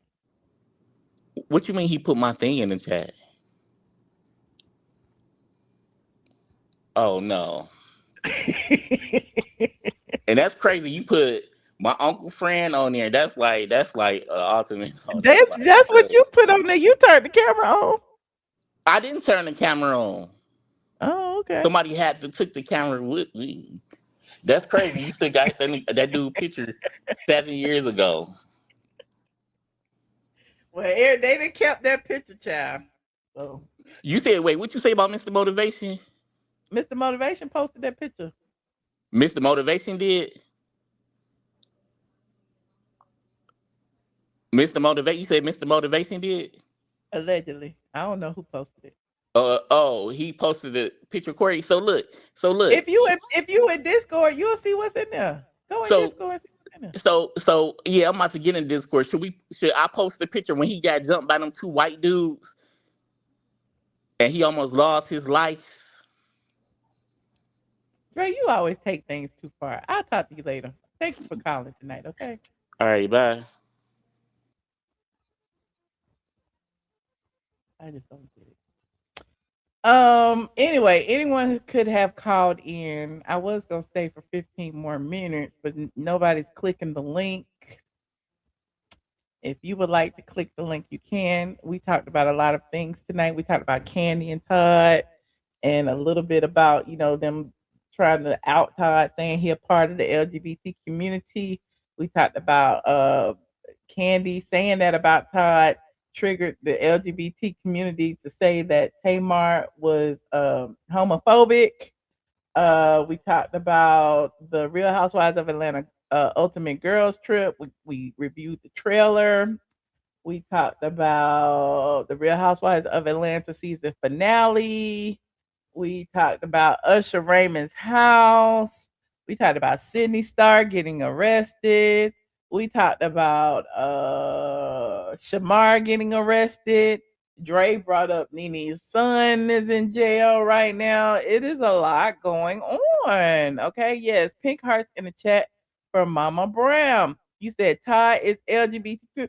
Well, I don't know what Todd is. Kandi brought up that Tamar accused Todd of being out on a date, but she said Todd ain't. Todd is not gay, but Tamar called him gay.